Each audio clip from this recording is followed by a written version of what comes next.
President Cyril Ramaphosa is studying the interim report of the Madlanga Commission of Inquiry into Criminality, Political Interference and Corruption in the Criminal Justice System of the country. The commission handed over the interim report yesterday. Presidential spokesperson Vincent Magwenya explains. President Ramaphosa will study the interim report while the commission, which is in recess, prepares to hear further testimony from new witnesses or persons who have previously testified. The president has expressed his appreciation for the interim report, as well as his expectation that the commission will, as part of its terms of reference, refer actions thought to be criminal acts for prosecution.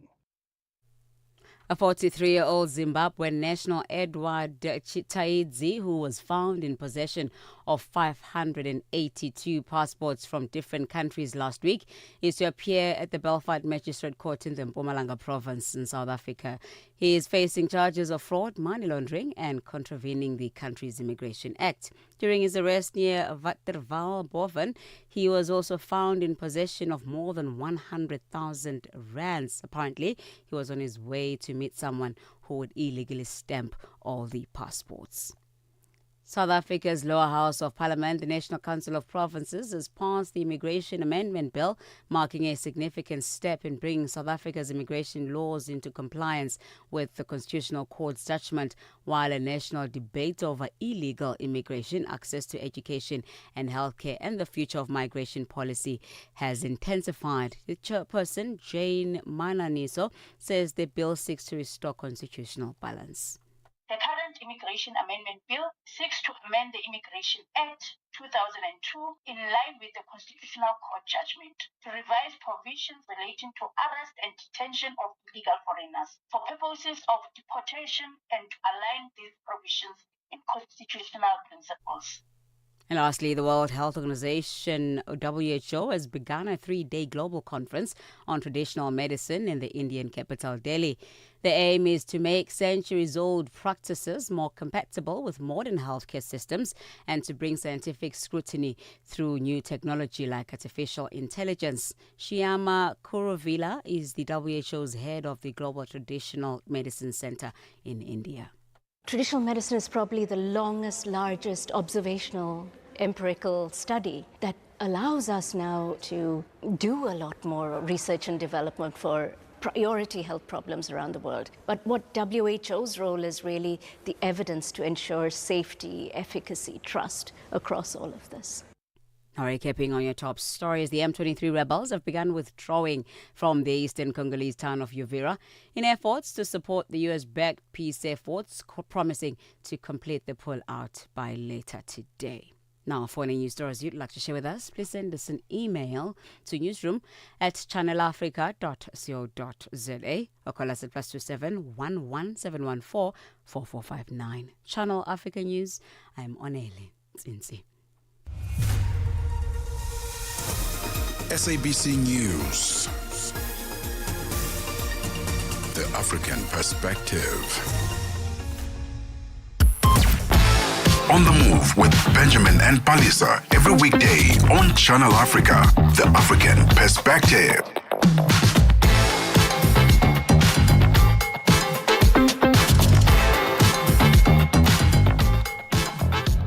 Good morning and happy Thursday to you and yours. It's a beautiful day right here on Channel Africa, and it's a beautiful day to be African, as it always is. And you're tuned into the blessed place where you can get that African perspective. www.channelafrica.co.za on the Channel Africa app that you can download on your iOS or Android app stores. Find us as well on our audio bouquets, DSTV channel 802 and OpenView channel 628.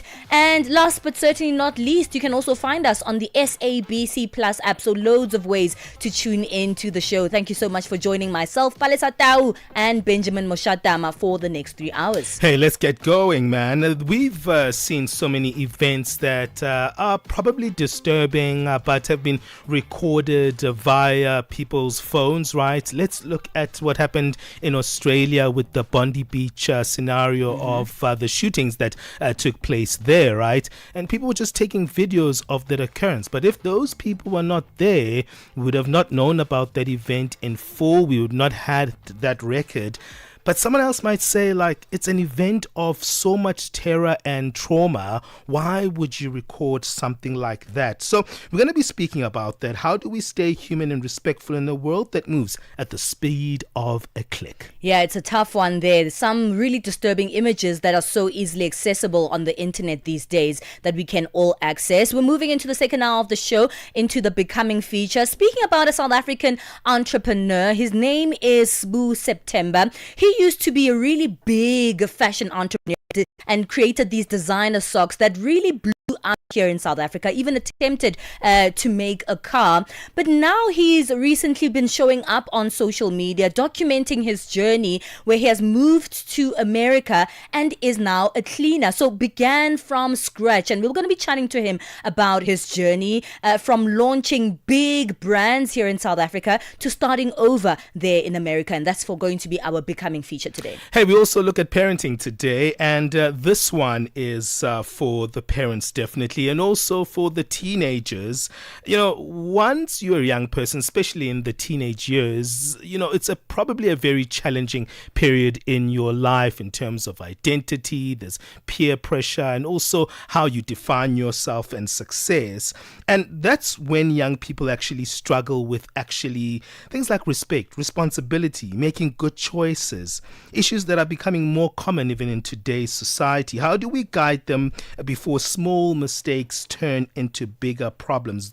There's a Rising Stars discipline camp that actually addresses some of these challenges and tries to turn that child who might be struggling with a sense of discipline and self-respect and take them in a journey of self-identity. We'll be speaking to Prince Mutlou, founder of Discipline Camp. Yeah, there's a lot coming up here on the show. To join us in these conversations, of course, this is nothing without your particular thoughts on the conversations of the day. At Channel Africa 1 is where you can find us on our various social media platforms. I'm talking X, Instagram, TikTok, you name it. But of course, we'll be streaming live in the next 3 hours on our Facebook page, that is Channel Africa, as well as our YouTube page, once again, Channel Africa 1. Don't forget that our WhatsApp line is also open for you to engage us, +27 63406 9126. Let's go, we're on the move.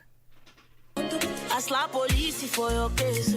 I go to war for your case. I go to court for your case. I climb the bridge for your case. Oh, yeah. I don't even know the reason why you gon' kill somebody else for my case. I wonder what you gon' do when you find out that somebody else got your place. Baby, I appreciate that, but no, I don't wanna break your heart, you know. Hope that you can deal with it. Just a minute, let me deal with it. But you didn't even know my name, and you ain't even got my number two. But you know it still depends on you, cause I know it's on your papa, no be done, go to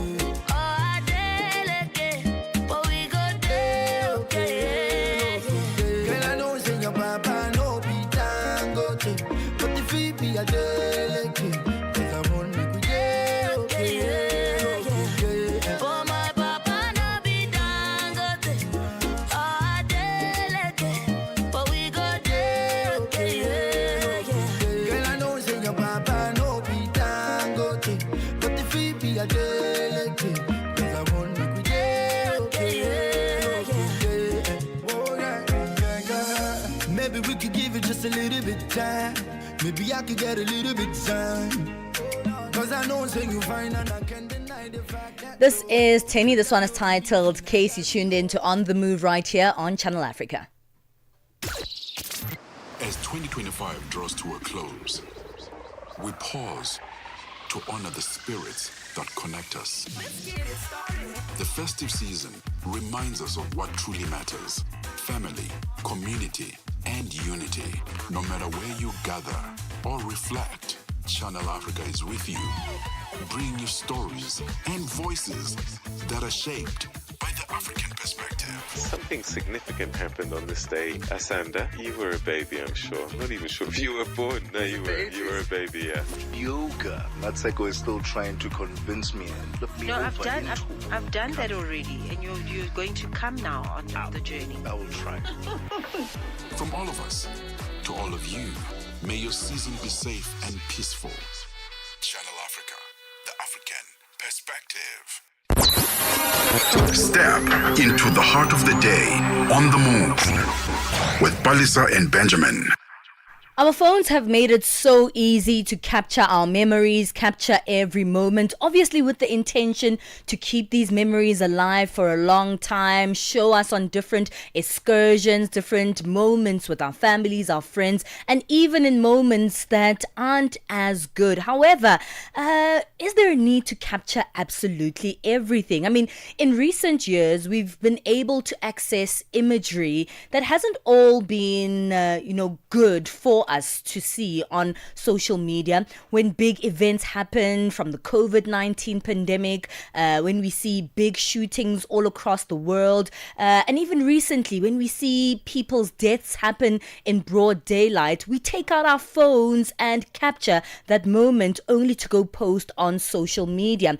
Recently here in South Africa, there was a very popular DJ who passed on. He was shot dead in the streets just this week, and his image was circulated on social media, the image of his lifeless body. And he's not the only one. I can name a few others like AKA and many others all across the world. We are able to access this imagery. But even worse is that sometimes family members see this as their first relation to the passing of their loved ones on social media in that graphic moment.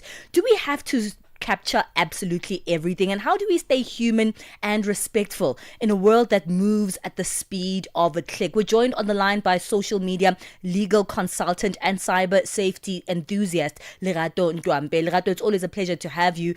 Very, very gruesome images that we get to see almost on a daily basis now on social media. Good morning, Palesa. So good to be on your show again. It's quite shocking. It's upsetting. And it's cruel. I think, surveillance capitalism and digital culture has changed how we treat each other as people. I think people are no longer seen as human beings, but as data, data that can just be sold. And it just makes it easier. That shift just makes it easier for people to forget about dignity, for people to forget about respect. And, the core principle of Ubuntu that we grew up with, that, istumbu, like Istumba, corpse is respected, death is respected, yes. Mourning, mourning period, the grief period is respected, the family is respected. And unfortunately, we live in times where people don't care. People just want to be first. They don't care who it hurts. They don't care what it destroys. They just want to be first, and they just want to receive as much engagement as possible. What do you think has created this desensitization that we now have, not only from the perspective of those who are taking these gruesome images and posting them, wanting to be first, as you said, but also for us who scroll and look at these things and comment on there and even like these images on social media? I think digital platforms have certainly, rewarded outrage and that sort of content. So that sort of content tends to do very well on social media, because as people, we are curious. We want to see. We want the full story that the broadcaster is not going to show us. So we want the behind the scenes. And then there's also that distance and often that ability to be anonymous online, which then makes it easier to be cruel. It makes it easier to just dehumanize without thinking about the impact on the next person. But also I think, the algorithms, are designed to influence our behaviors and our beliefs. And people then, are sort of nudged and stirred into that rather than making informed decisions and forgetting, their values that they've been taught at home. So I think those are the main things. And also the attention, the economy of likes, and just having that attention, that validation, getting that ping that, oh my word, people actually love your content, or they're engaging with your content. And also just that element of being able to make profit from other people's hurt, and harming other people, people then tend to want to post that kind of content, and others, love to see it, and that's why it makes it difficult, especially when people are not reporting that kind of content that we see online that could be affecting other people's rights and digital dignity, as well as the families themselves who might be involved in seeing that their loved one has passed away on social media without being properly informed. Yeah, well, not to be insensitive to the situation of DJ Waris, but one would say that, the citizen is the first person to actually be a witness, right? And phones have become part of that witnessing. I mean, if we use the international example of what happened in Australia at Bondi Beach, where people were actually taking videos of the men who were actually shooting those people, actually, one would say it's a form of justice. It's actually someone recording an event so that it can actually be seen by the rest of the world. And in that way, you can have an accurate kind of account of what happened. I tend to disagree a little bit with that, because I feel like, with digital or citizen journalism, people don't realize that there are media standards and specific ethics when you're actually documenting, newsworthy information. There's a certain panache that doesn't come with being a digital journalist, especially in times where you're not trained. So as much as you do want to get the full story and you do want to document it, but I think you need to also think about the impact and also the harm that it might have, for somebody, a family member or somebody who's watching and is now able to identify their loved one without even being told, without even having gotten an opportunity to go and identify. You already see it online. So I think there is a thin line that needs to be sort of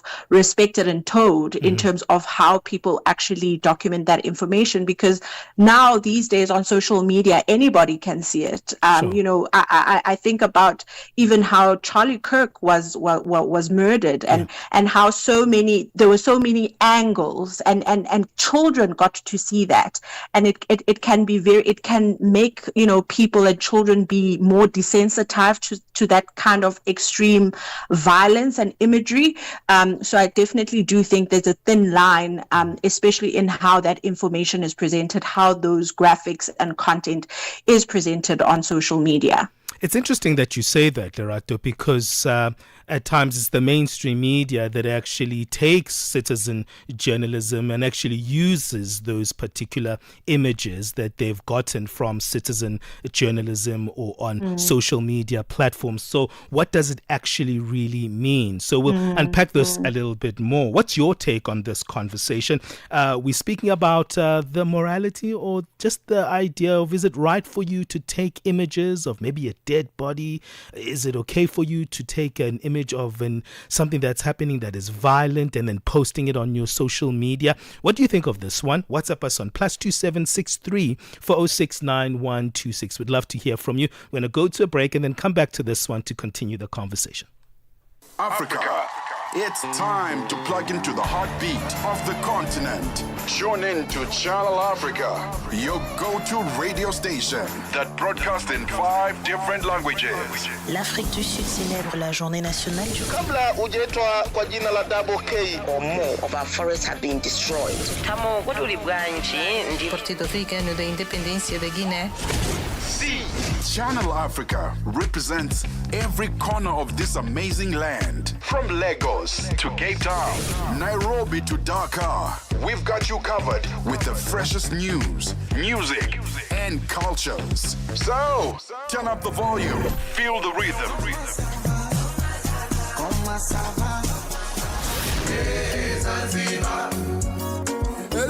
Enjoy the conversation. Channel Africa, the African perspective. 9 to 12 midday, Central African Time.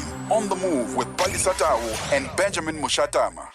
Hey, it's 20 minutes past 9 o'clock Central African Time. You are listening to On the Move right here on Channel Africa, navigating the digital age, how to actually use your phone in an event whereby, it might be gruesome, it might be unpleasant, it might be of a violent nature. How do you navigate that with empathy and decency? It's a really catch-22 situation, right? Because you take the image, you actually might have to deal with that moral dilemma or that question, but then if you don't, you aren't participating in the evidence of that situation or scenario. We're speaking to Lerato Ntwampe, social media legal consultant, cyber safety enthusiast, who's joining us on the line.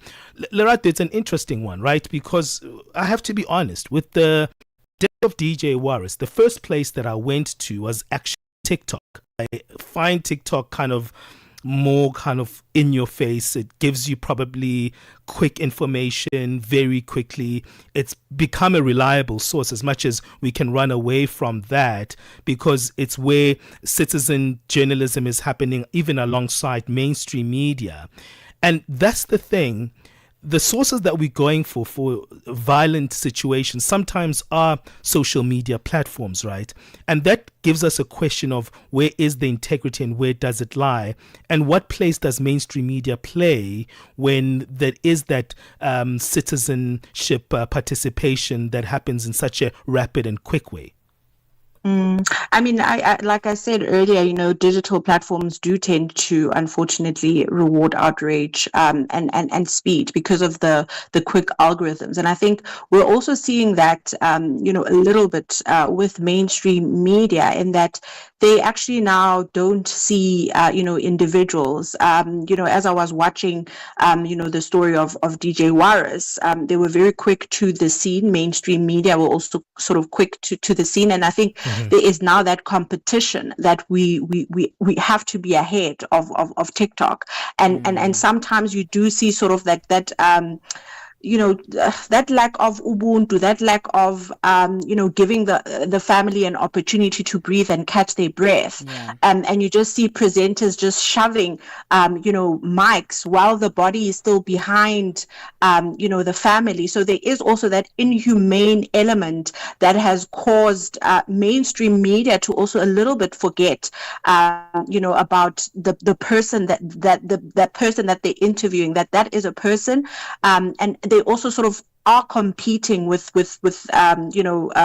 digital platforms. As you said, that's your main source, and for many people it is, but for people and older generation of people who rely on traditional media, it is a little bit different for them. But I think also in how it's presented is sometimes a concern even for mainstream media. And as you mentioned earlier, that they do sometimes use that kind of digital citizens, the clips that they see online, and they're able to sort of present them in a better way than just a blanket lifeless body there. They do make sure that they sort of cover the face and things like that. They do take that into consideration. But somebody who doesn't have a media degree or doesn't have a communications background, they're just going to post the picture as is.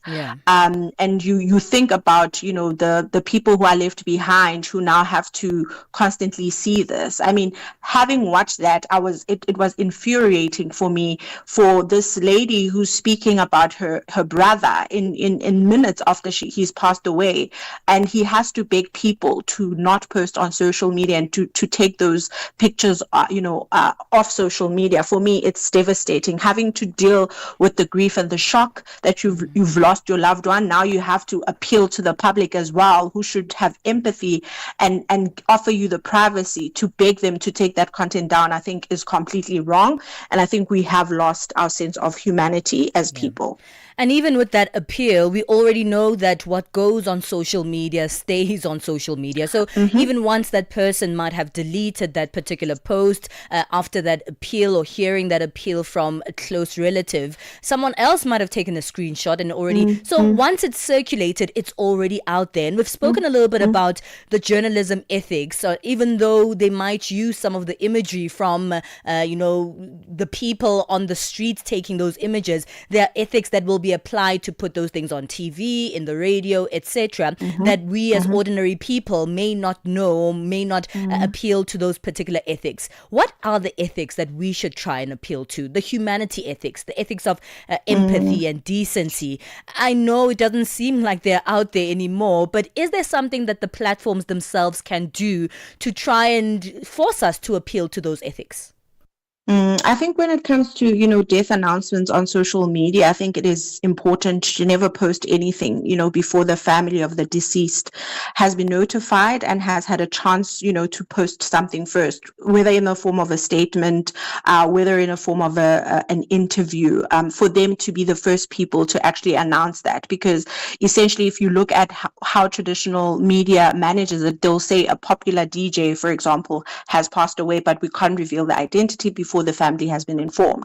A digital citizen, probably doesn't know that. They'll just post a picture, and the family hasn't been informed. So I think in death announcements, make sure that you don't, post anything before the family has released some sort of statement. And I think we also have a legal and moral responsibility, not to cause harm, which includes obviously violating the rights of others, specifically, the rights of human dignity, as well as the right of privacy. And I think we just need to be considerate and just remember, how we were brought up. And the values that we hold, and I think sometimes you just need to put yourself in those people's shoes. How would you want to find out if somebody has sort of passed away, or you've seen something tragic happening? I think there's nothing wrong with capturing, especially if you are going to use that as evidence, or you're going to use it to help the police. And I think what's important with taking that sort of footage is that you don't post it on social media, but you hand it over to the police. You can keep a copy for yourself in case the police don't do enough. Then I think there is value in obviously putting certain content out to say, I witnessed this, why isn't something happening? But merely to just take, pictures or take videos just in the form for you to entertain your followers, I think that is not a good thing. But I think if you are going to use it as evidence, then you need to present it to the relevant authorities for them to be able to do something about that issue. But this thing of just wanting to post for the sake of likes is really, really not on. Digital platforms do have an obligation, and unfortunately, even the community standards do mention it, especially when it pertains to violent imagery. But because they value profit over safety and profit over human rights, unfortunately, it's not something that they take down unless there's an outrage, and also there is a constant reporting of that sort of content. So I think if people do come across imagery like that on social media, report it, encourage other people to report it, and then they have an obligation to sort of take it down. But unfortunately, if we don't report it, it will just continue to circulate, and then there's nothing that can be done, unfortunately. So we do need to report instead of just ignoring and scrolling past. All right, Lerato, we've run out of time on this one. Are there any platforms where we can find you on social media? Are you there maybe creating some content and helping us to navigate social media issues? So I do have an Instagram account, Lerato Ntwampe, also Lerato Ntwampe on Facebook, and then Lerato Mampo Ntwampe on LinkedIn. I do try to share as much as I possibly can. Sometimes I'm involved in certain issues, then you won't see me posting about them. Yeah. But essentially, I do provide some tips that will help you in terms of navigating the digital space. So Lerato Ntwampe and Lerato Mampo Ntwampe on LinkedIn. Fantastic. Thank you so much, Lerato. We appreciate your assistance on this conversation. That's Lerato Ntwampe, social media legal consultant and cyber safety enthusiast. Well, that conversation takes us to 9:30 Central African time. Should we be posting everything, especially when things are violent and maybe a death and maybe we're seeing something that is dangerous? Should we just do it for the clicks? What's your take on this one? Remember, we have that WhatsApp number, +2763 406 9126. You can also give us commentary on our live streams. Remember, we're streaming live on YouTube. The handle is @Channel Africa 1. Also, simultaneously, we're on our Facebook page, where we also have that live broadcast in studio where we can see the action in here. And you can join us on that Facebook page. So it's titled Channel Africa. Let's keep things moving. It's time for us to get our sports. Sports on Channel Africa. The African perspective. Let's kick off with football news. Benin coach Gennard Rowe says his side are ready for the Africa Cup of Nations opener against DR Congo in Morocco on the 23rd of December. The Squirrels are drawn in Group D alongside Senegal, Botswana and DR Congo. Rowe believes the team's intense training sessions have them well prepared for the challenge. This will be Benin's 5th AFCON campaign, having missed the last 2 editions. Their best performance came in 2019 when they reached the quarterfinals. Some more football news. The South African national football team coach Hugo Broos says his team will be going for gold at the upcoming Africa Cup of Nations tournament in Morocco. That begins on Sunday. Broos also said it's important to win the opening game against Angola on Monday. Bafana Bafana surprised all and sundry at the previous AFCON tournament in Ivory Coast when they finished 3rd to earn a bronze medal. The team departed for Morocco on Wednesday evening. South Africa will be looking to improve on their showing in the previous AFCON, and Bruce says they will be aiming to go all the way this time around. Yes, we want to bring back home gold, but this is a very tough tournament, and we saw last time everybody thought it should be Morocco or Senegal. At the end it was Ivory Coast, and then nobody expected South Africa. And if we were a little bit lucky in the semi-finals, we played the final. So that means that it's very difficult to predict before the tournament we will be this or it will be that. But you can be sure we win only one thing, and that is to bring the cup to South Africa. There were reports that SAFA and the team had not reached an agreement regarding the bonuses. But Bruce says that has now been finalized. And it's not only in South Africa or not only in China or whatever, or in Belgium. Every big tournament there is a discussion between players and the federation. And there is always a solution. There is always a solution, and people want that is a very big, that becomes a big problem. It's just a matter of discussions, and we had it the last AFCON, and we had it now too. We go to Morocco now with the flight. Everything is done. On to cricket news. Joe Burns has been axed as Italy captain and dropped from the squad just months before their maiden appearance at the T20 World Cup, which will be co-hosted by India and Sri Lanka. The 36-year-old Burns, who played 23 tests for Australia, led Italy in the World Cup qualifiers, where they secured a place at the global tournament with wins over Guernsey and Scotland. The Italian Cricket Federation have subsequently announced Wayne Madsen, the veteran Derbyshire batter, as captain for a series against Ireland and the T20 World Cup. The board did not give an official reason for Burns' axing, but said in a statement the decision responds to the need to ensure stability, harmony and continuity for the team elements deemed to be priorities over short-term objectives. Let's end with motor racing. Formula One has unveiled new technology and terminology to simplify the technical complexities of its sweeping 2026 regulations. The sport is introducing major changes next season, including new chassis rules, sustainable fuels, and upgraded 1.6-litre V6 turbo hybrid engines with greater electrical capacity. Drivers will now manage energy deployment throughout races, even in qualifying laps. F1 and the FIA consulted fans, teams and experts to ensure the language is clear and accessible. Previous jargon such as X mode and Z mode for active and aerodynamics has been dropped in favor of straightforward descriptions of what the technology does. For any sports stories you'd like to share with us, send us an email to newsroom@channelafrica.co.za or call us on +2711 714 4459. This is Channel Africa Sport with me, Figile Lungwati. Sports on Channel Africa. The African perspective. We are on Open Views Audio Bouquet. Channel 628. Africa, meet Abedi. Yeah, that's me. Abedi is a music lover through and through. I really love African music. He's got a taste for all kinds of tunes and spends his days listening to Channel Africa. Guess what? He didn't know. Okay. Channel Africa wants to help Abedi and all music lovers everywhere to discover even more incredible music. That is why Channel Africa is calling on all African musicians to submit their music. Musicians, remember to give us all your relevant information. Make your submissions at music@channelafrica.co.za. Submissions are your chance to be heard on radio.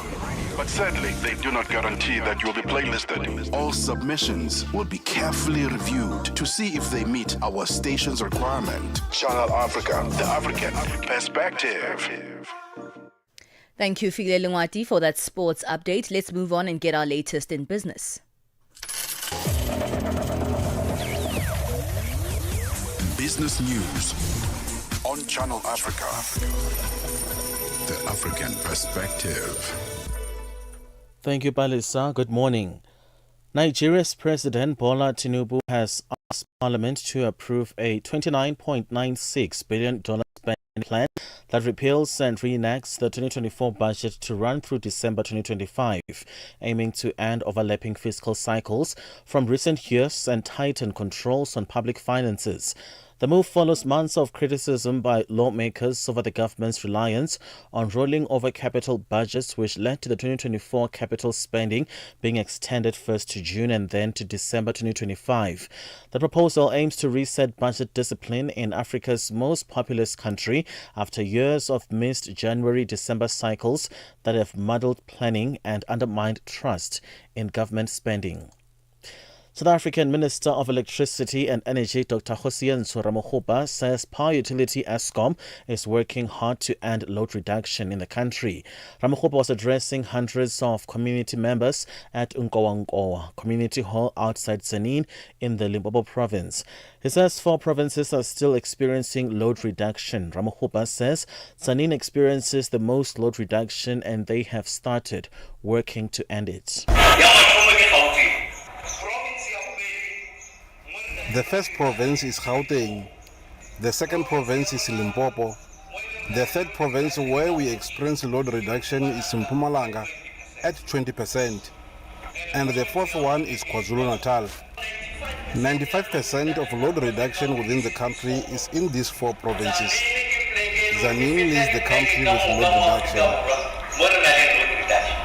The government of Zimbabwe has formally banned all foreign nationals from participating in the country's artisanal mining sector.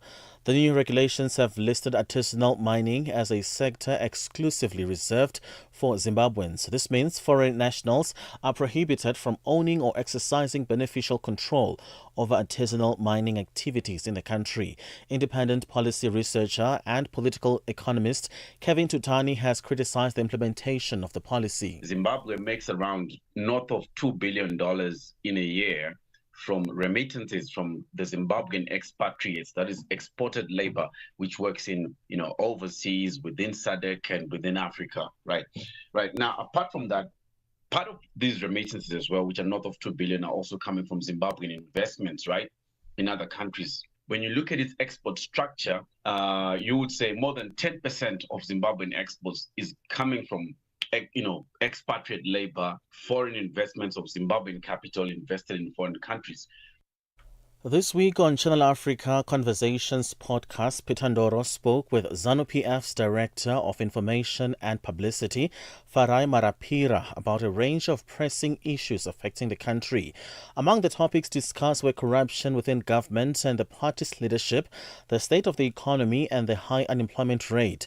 Marapira reflected on Zimbabwe's journey in rebuilding the economy following sanctions and critiqued the reported high unemployment figures, arguing that the use of Western measurement standards has inflated the numbers. Let's take a listen. We as Zimbabwe underwent sanctions And we as Zimbabwe have been rebuilding our own country by ourselves. And we have a very large and vibrant small-scale industry, whether it is in mining, it is farming. We have a very strong and vibrant small-scale sector. 60% of our gold is done by small-scale miners now. And we have some of our locals who have now moved to medium-scale mining, and some are now large-scale miners in their own right. As we have moved, we've had to be a country that is walking a path which has not been walked before. Catch more of this conversation as ZANU-PF's Director of Information and Publicity, Farai Marapira, speaks with Peter Ndoro on this week's episode of the Channel Africa Conversations podcast. You can watch the full interview on our YouTube channel, Channel Africa 1, or catch it on the SABC Plus app. Now let's shift our focus to financial indicators. $1 in Nigeria is trading at 1,000 naira 453, in Botswana 13.08. Kenya, the dollar is 128 shillings 03. Zambia 22 kwacha 93. BRICS countries, $1 in Brazil is at 5 real 50. Russia 80 rubles 01. India 90 rupee 47, China 71.03, South Africa 16 rand 77 cents. $1 is 75 pence to the British pound, 85 to the euro. Commodities, gold is trading at 1,000, platinum is trading as 1,955, gold at $4,335 per ounce. The price of Brent crude oil at $60.10 a barrel. That's all for now. For any business stories you'd like to share with us, please send us an email to newsroom@channelafrica.co.za, or you can call us on +27 11 714 4459. For Channel Africa Business, I am Chanduko Ligege.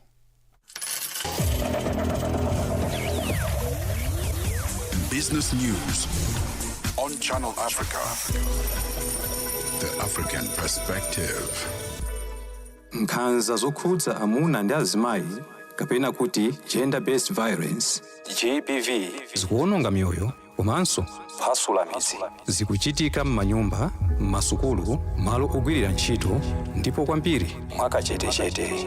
Koma sizikuyenera kupitirira. Mukazimva yankhulani. Ngati mwakhudzidwa, funani chithandizo. Chifukwa kusachita chilichonse sikuthandiza. Mverani kuma wireless onse 14 a SABC kuchokera lachitatu pa 23 mwezi uno wa Julai kuti mumve zokambirana, malangizo, masewero, zionetsero za maphunziro ndi mafunso okhuza nkhanza za amuna ndi azimayi ndi akatswiri, anthu opulumuka ku nkhanzazi, kukhazikitsa lamulo komanso dziko lonse lokhudzidwa ndi nkhanzazi. Zonsezi pa wireless yomwe mumayikonda ya SABC. Imbirani pa nambala 0800 428 428 kuti munene za nkhanzazi kapena kupeza chithandizo. Nkhanza zokhuza amuna ndi azimayi zimatha ndi inu. Kutenga ukufikani kuchokera ku SABC. No fairy tales, just the facts and the music you love on Channel Africa.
seringi qinisa phela ngawe ngaphopha idayisi lirole usikisa ngaphubaba njengeqiniso malavu uchilisa ngifuna ukubamela ubuhlungu khona ngifuna ukuhlala kwi-passenger seat with the roof gone wena udlala i-all-star I got Jimmy choose on True Scott mina nawe shisa njenge-loose you say your ex used to play you like a good song mina ngile ngoma iphinde ubusuku bonke jukebox mina ngile mbali owayithola kumdali yejabulisa ihlozi nabasali isikhali isidalele thina baby yangali mhlawumbe sona sinenkani kodwa mina nawe sihlezi sineplani bengisahlanganisa lo cash ngizama ukuthola i-private jet ngizobona ukushare bayadela laba babonayo nsuku zonke mihla yonke bayadela laba babonayo nsuku zonke mihla yonke sengishoda ngenizamshini ngibambe ngize ngifinyelele kuwo sengishoda ngenizamshini ngibambe Benjamin Moshatama and Palesa on the move.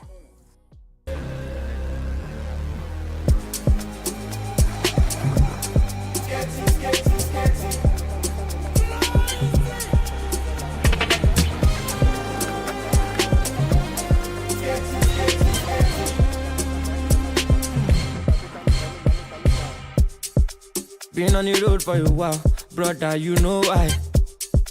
247, I'm moving, so I go day alright. Dreams untold every day, I don't need to tell no one. Or rock Bobby with Solomon, I don't want to hear trilogy no more. Skating is a lifestyle, skating, skating, skating. Skating is a part of me, part of me. Skating is a lifestyle, skating, skating, skating. Skating is a part of me. Them know it's a part of me, it's a part of energy. Too much steez, mama shako. Before them wake, what it jalo. Still to speed, want to follow. Back a look, baby, beshin low.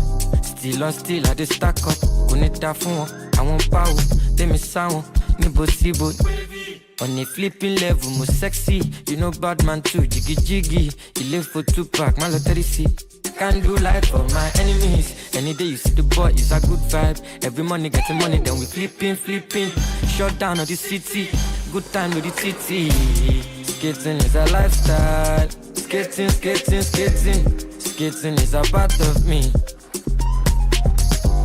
Skating is a lifestyle. Skating. Skating is a part of me. Skating is a lifestyle. Skating. Skating is a part of me. Skating is a lifestyle. Skating. Skating is a part of me. Chasing my dreams. If I can't balance, you got take it easy, my G. If I give you space, it is not my fault. I say nobody perfect. Sometimes I want in my zone, I want zone out, waiting at the reason I can't tell. I be make I play you the cassette. Oh no. Getting paid, baby Chico. Power play, baby Wacko. It's a speed, man. That's a Sake. This one is titled Skating. Before that, gave you Nomfundo More featuring Black Diamond Ndizamshini. It's 9:49 Central Africa time. You're tuned in to On the Move right here on Channel Africa. Speaking about what seems like to be very insensitive content that we are posting on social media. And I say we because I think in very small ways we're all part of this greater machine, right? Not just those who take images of graphic things that happen out in the world and post them on social media without even thinking or being empathetic, but those who interact with this content as well, even those who are trying to interact in a positive way. Like, I was scrolling on my social media and I did see that graphic image of DJ Waris. Not that I was looking for it, I was just scrolling past and it was there. And how I actually came across that post was someone who had quoted that particular post and say, delete this now. That was an interaction that brought that post to me.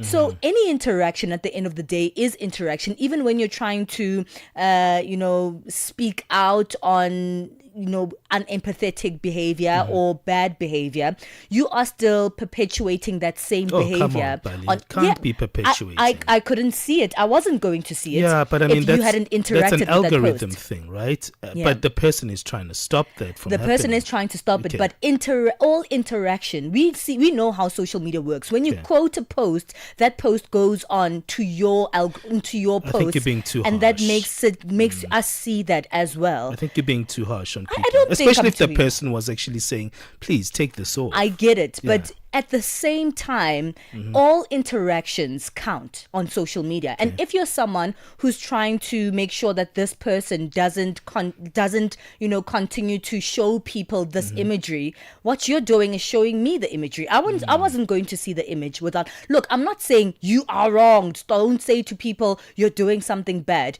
But we need to understand how social media works. And sometimes, so don't say anything in that instance. For instance, how would you have approached it if you saw that image? Would you have just I not wouldn't interact with it. Okay. I wouldn't interact with it because I, for example, could have been an 8-year-old who has a social media account. I could have been a 13-year-old who has a social media account, and I follow you because I know that you don't post those kind of things. But now I'm the same 13-year-old who's seeing that image because you quoted that post. All right, I'll give my opinion later. Let's go for a break.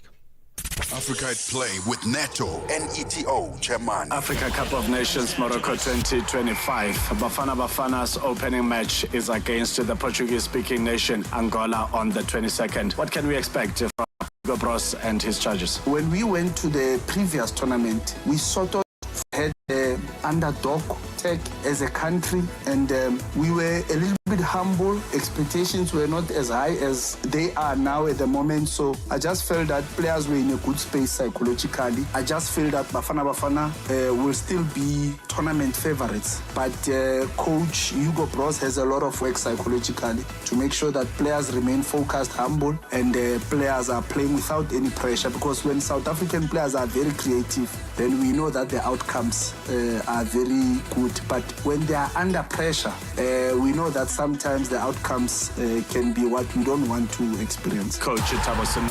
Live every Saturday and Sunday from 2 to 5 p.m. Central African Time. Tune in and turn up the volume. This is Channel Africa.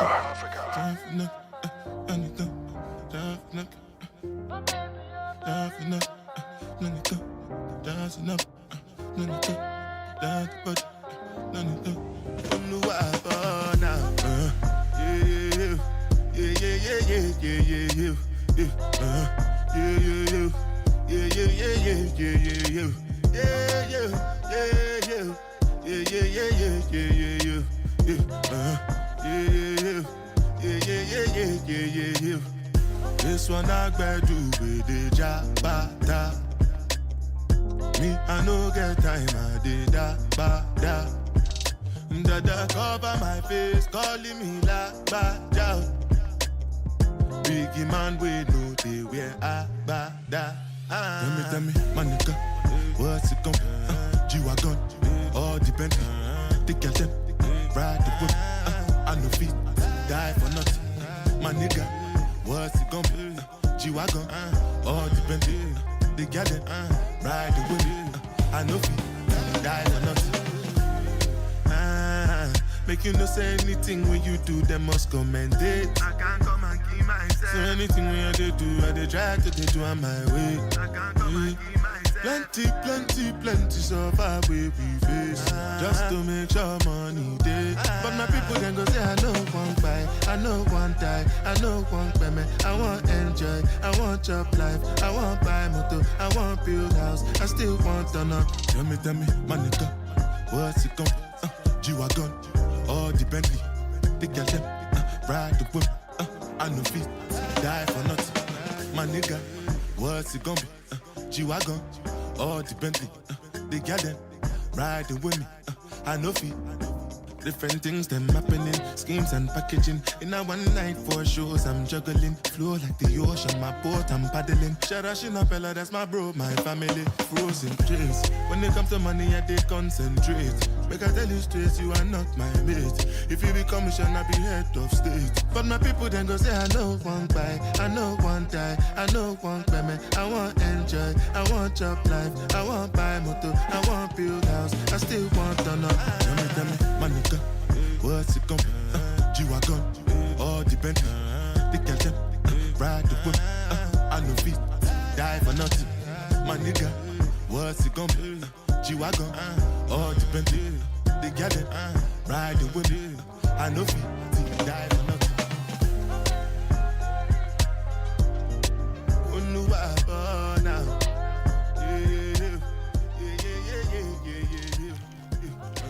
It's Burna Boy. This is one of his classics titled 9:55 Central Africa time. We're speaking about posting graphic images on social media of people's deaths, of graphic moments, and putting them out on social media. And I was saying before we went to the song that I think what is just as bad is quoting, that graphic image, even when you're saying, stop this, delete this. What you're doing by quoting that particular image is also reposting it for your people to see. And I'm speaking about a particular post that I saw. There was the image of one of South Africa's DJs who passed on and was shot this week. And people, posted his uncovered body as was on social media. And someone else quoted that particular post. And that is the post that I saw, the quoted post, which showed me the image that I wasn't looking for, right? And you, Ben, were asking me, well, if I wanted to stop this person, how else would I do this? Yeah, I'm of a different opinion, right? I think that social media has been something that we can't actually police and monitor in the ways that we think we can. I think people are using their devices in ways that they can and they want to. And I think it's part of the freedom of social media, right?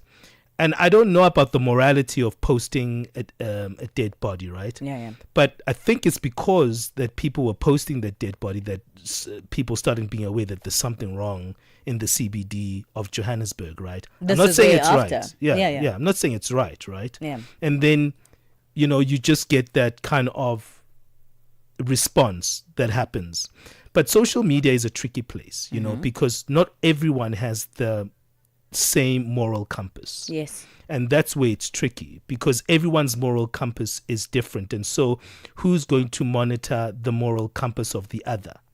And that's where things get kind of mixed and muddled up, you know.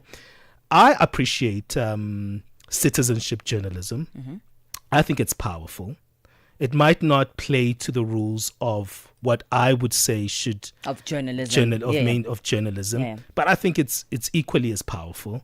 And I think Lerato is right to a certain extent, but in many situations there've been things that have been revealed through social media, and then through that they take on a national agenda or even an international agenda. Then people start talking. I think many conversations wouldn't have happened without citizenship journalism and without people actually taking control of the narrative from their own perspective. So I think it's very tricky. Yeah, I agree with that. I think it is a case for case kind of thing, right? Citizen journalism is on the rise because of that. You're right. We need to see what's going on in the world, and it's given us, the citizens, the right to give out our own narrative. But if I'm coming back to this particular point, right, this person that I'm following is someone who's well known on social media. So they obviously know how the platform works. And like you said, we all come from different moral compasses. So in their moral compass, they're saying to this person, I don't want you to do this. But knowing this person and knowing that they know how social media works, here's two different examples, right? If I see this post and I want to say to this person, stop it. If I go on that person's post and comment on their post and say, stop this, you're doing something wrong, I am not reposting that to anybody. In fact, that's not going to show me anything if I follow that person. I can literally go to the comment section and say, you need to delete this. And I'm still doing the same thing. But when I'm reposting, I'm now getting my own engagement. I'm reposting this thing and putting it on my timeline for all the people who follow me and all the people who interact with my algorithm to see. Now, does that speak to the moral compass that you're trying to implement compliment to this person to say, I don't like this, you should take it off? Mm-hmm. Or does it say, I also want my own engagement? Because there were quite some numbers under their delete this post, because there were new people now seeing that same post. Sure. They could have achieved the same thing by going that person's comment section and saying, delete this is not right. Why did they choose the repost instead and got their own engagement? Should we police what they did? Is that I don't wrong? know. Is that right? That's I the don't question know. for me, that I don't know if that's wrong, you Yeah. know, because they still made that assertion. Is the fact that they reposted it, the fact that diminishes their statement that remove it? I I'm think not it does a quite little sure. bit, because Okay. what it does is actually further show other people what that post is. That's how I came across this image, an image that I wasn't looking for, Sure. an image that I didn't want to see. Interesting, yeah. But if you want to stand up for something, Yeah. I don't know if it was standing up for it if you were just showing more people who didn't see this the same thing. Yeah, it's an interesting one. What's your take on this conversation? Give us your thoughts. Do you think we should be more wary of what we actually post on our social media platforms, especially when it has to do with death, especially when it has to do with violent images? I'm thinking of images that I saw in Gaza, and there were a lot of citizen journalism there, Yeah. of dead bodies, of young children dying, of hungry individuals there, populations. It actually created an outburst in terms of international awareness. I don't know. What's your take of it? Let us know on our WhatsApp number, +27 6346 9126. Hey, let's move on. It's our second hour right now. Let's get our latest news from Onelin Zinzi. SABC News. The African Perspective. Well, thank you, Benjamin. Looking at your top stories, the M23 rebels have begun withdrawing from the eastern Congolese town of Uvira, and the Australian government announces new laws against hate speech. Your latest news. Greetings to our listeners. The M23 rebels have begun withdrawing from the eastern Congolese town of Uvira in efforts to support the US-backed peace efforts, promising to complete the pullout by later today. Videos shared on social media purported to show the troops' movements, with combatants wearing military fatigues, holding weapons and moving in a convoy at dusk. The M23 spokesperson Willy Ngoma told Reuters that the rebels had started the withdrawal, which they announced earlier this week. Residents of Uvira, meanwhile, said they could not confirm whether the rebels had fully abandoned their positions in the town, saying they would find out today. South Africa's President Cyril Ramaphosa is now studying the interim report of the Madlanga Commission of Inquiry into Criminality, Political Interference and Corruption in the criminal justice system of the country. The commission handed over the interim report yesterday. Presidential spokesperson Vincent Magwenya reports. President Ramaphosa will study the interim report while the commission, which is in recess, prepares to hear further testimony from new witnesses or persons who have previously testified. The president has expressed his appreciation for the interim report, as well as his expectation that the commission will, as part of its terms of reference, refer actions thought to be criminal acts for prosecution. A 43-year-old Zimbabwean national, Edward Chitaidze, who was found in possession of 582 passports from different countries last week, is to appear at the Belfast Magistrate Court in the Mpumalanga province in South Africa. He is facing charges of fraud, money laundering and contravening the country's Immigration Act.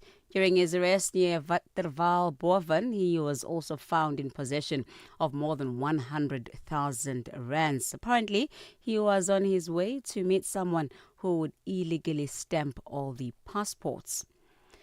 South Africa's lower house of parliament, the National Council of Provinces, has passed the Immigration Amendment Bill, marking a significant step in bringing South Africa's immigration laws into compliance with constitutional court judgments, while a national debate over illegal immigration, access to education and health care, and the future of migration policy has intensified. The chairperson, Jane Mananiso, says the bill seeks to restore constitutional balance.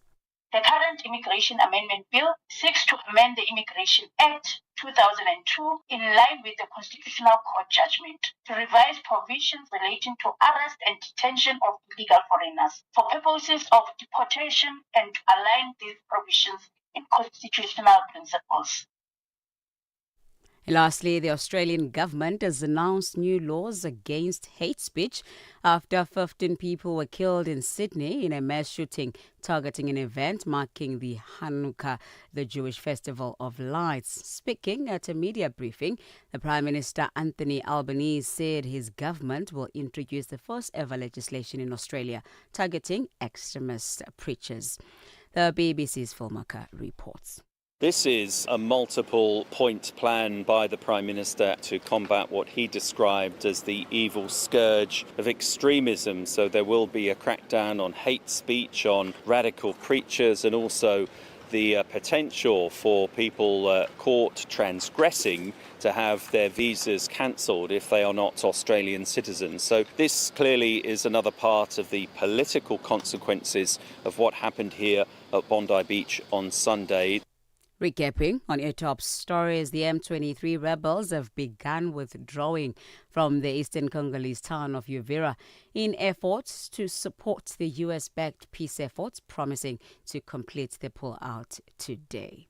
For any news stories you'd like to share with us, please send us an email to newsroom@channelafrica.co.za or call us at +27 11 714 4459. Channel Africa News, I am Onele Tsinsi. SABC News. The African Perspective. Get Channel Africa on DSTV Audio Bouquet. Channel 802. On the Move with Benjamin and Palesa every weekday on Channel Africa. The African Perspective.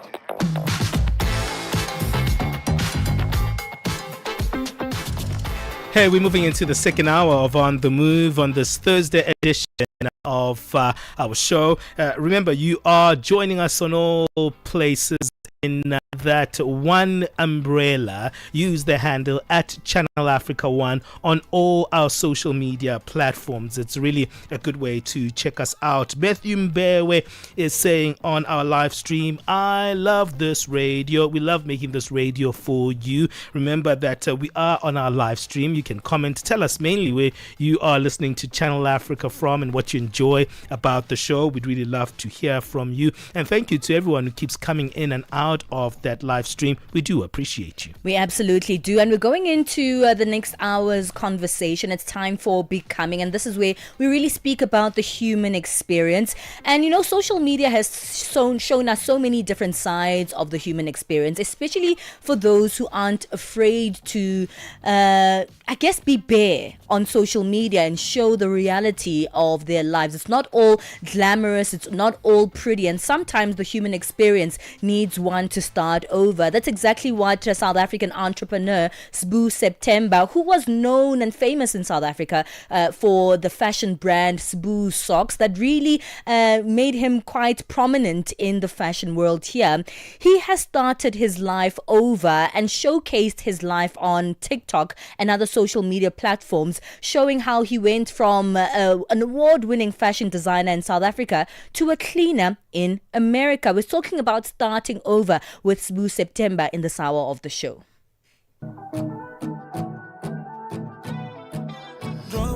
Drop out. Alusa, don't be a dropout. Do your bad grades. Rolling on the high grade. And I'm thinking it's a mistake. Calling me a disgrace. Wakani lockdown. Future Wakani crop out. Teacher, don't teach me nonsense. Remember how you call me useless. Don't you know my gift is priceless? And my legacy been timeless. And I'm never working a 9 to 5. I wanna be a rude boy for life. I know that you made a sacrifice. You know I'm willing to pay the price. Mama, I don't wanna be the A student, working for the B students. Go company as C students. In the land of the D students. Oh mama, now my E students. Uku inje wana dasa na my bands. But you know the end justifies the means.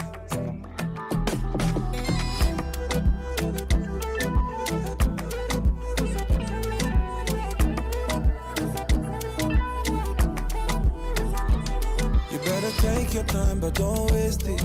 I think losing motivation. I'm sick and tired of all this fake shit. I need to find a revelation. It takes a nation to raise a man, but it takes a woman to bless the nation. The music is the best education. This is Bien. This one is titled A Student. Really speaks to the upcoming conversation. We are all students of life, aren't we? It's 10 minutes past 10 Central Africa time. Parlez-vous couramment le français? Êtes-vous passionné par la radio? Et êtes-vous qualifié pour travailler en Afrique du Sud? Envoyez-nous votre CV et vos 3 minutes démo en MP3 à @channelafrica.co.za pour avoir une chance de rejoindre la famille Channel Africa. Si vous n'avez pas de réponse après 14 jours, cela signifie que vous n'avez pas été retenu. Channel Africa, la perspective africaine. Step into the heart of the day on the move with Palesa and Benjamin. Starting afresh and actually pivoting is something that is probably challenging, especially when you've had a high level of success. That's what we're going to be talking about today. We talk about growth as moving forward, climbing higher, doing better and becoming more. It's so easy to actually forget that the path can change and a new path can actually unfold before you, right? Our guest understands this deeply. Known to many for his entrepreneurial journey, South African entrepreneur Moshatama turned a small idea into a global conversation. But life had more chapters in store for him, from building a socks brand that even landed in Grammy gift bags to launching audacious new ventures and now living in San Francisco doing something completely different. Working as a hotel cleaner, his journey is one of reinvention and courage. Moshatama joins us on the line. Welcome, Smooth. Benjamin, how are you doing, brother? We're good. We're loving the energy. And, you know, your posts have been really encouraging and they've been spreading wide on TikTok especially. But let's talk a little bit about this reinvention. I mean, we know you for your sock brand, and I know that you were very vocal at the time about the challenges of being an entrepreneur, but also you spoke very greatly about also the opportunities. How did you end up in San Francisco? What happened? Well, first of all, I think I just saw a post like before I jumped on this call that said that the new branding is unbranding, you know, and I think it's very relevant for where I'm at in my life. You just asked me, how did I end up in San Francisco? Mm-hmm. I don't know. I think it's part of destiny. I've always known that my next big win is in America. I've always known this when I was a little kid. Just to give you a brief background, I was raised by 4 beautiful women who love entertainment, who love pop culture, who love celebrity culture, and at home, like, would just watch television nonstop. And that informed me about overseas, and majority of the content we're consuming as a country at the time was a majority America. So I've been Americanized as a little kid for a very long time. My grandmother would tell us about productions like King Kong, Impitombi, Mere Makeba, and Brahu. You know, if you look at Black Coffee's tour dates, or and Trevor Noah, that's what Brahu had when I checked them out when I was at the University of Johannesburg in 2011. So moving overseas and starting a new life has always been in my cards, but I didn't know that it was going to unfold in the manner in which it's unfolding right now. And in the words of David Mashabela, who I was sitting with, I think, a year or two, and I told him about my plans of venturing into television and production. And he was like, yo, man, in this new age of social media, the best way is just to press record.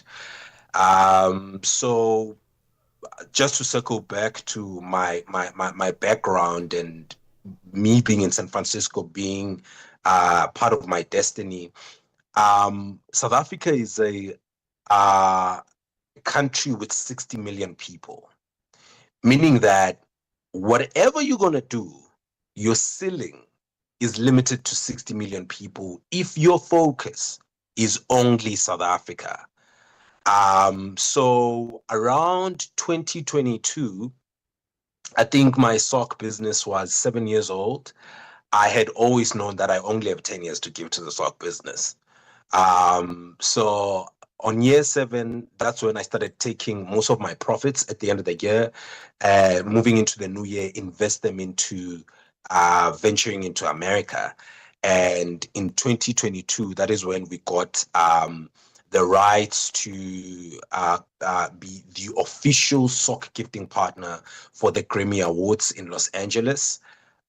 Actually, I think those ones were not in Los Angeles, they were in Las Vegas. So that is when I started visiting America. And a part of me knew that this is where my destiny is at. So that was 2022. 2023, we came back again as the partners to the Grammys. And 2024, which was last year, was when my life was shifting. I'm in my early 30s. I had just came off the biggest breakup of my life, and my life was just shifting. And I knew that with all these moving parts, this is God speaking to me. This is God saying, Sbu, remember the dreams you had when you were a 14-year-old? Before you had all the money and the success, before everything in life happened.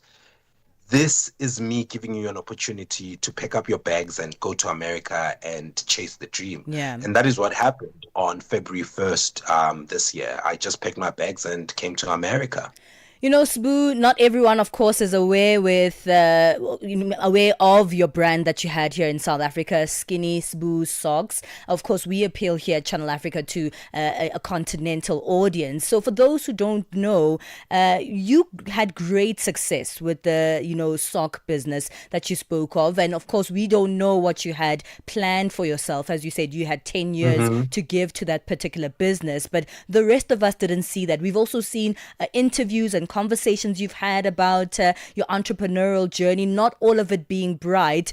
And some may ask, do you think South Africa's entrepreneurial ecosystem failed you in some kind of way? No. Whoa. No, never. Never. The South African entrepreneurial ecosystem actually gave me a solid foundation. I became a millionaire at 22. Because of the South African entrepreneurial ecosystem.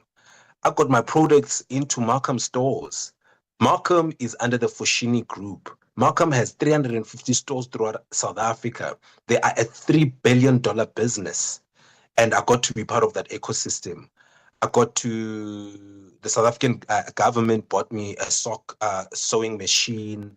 And I think that was publicized as well because it was a massive purchase, I think for like 1.2 million about 4 years ago.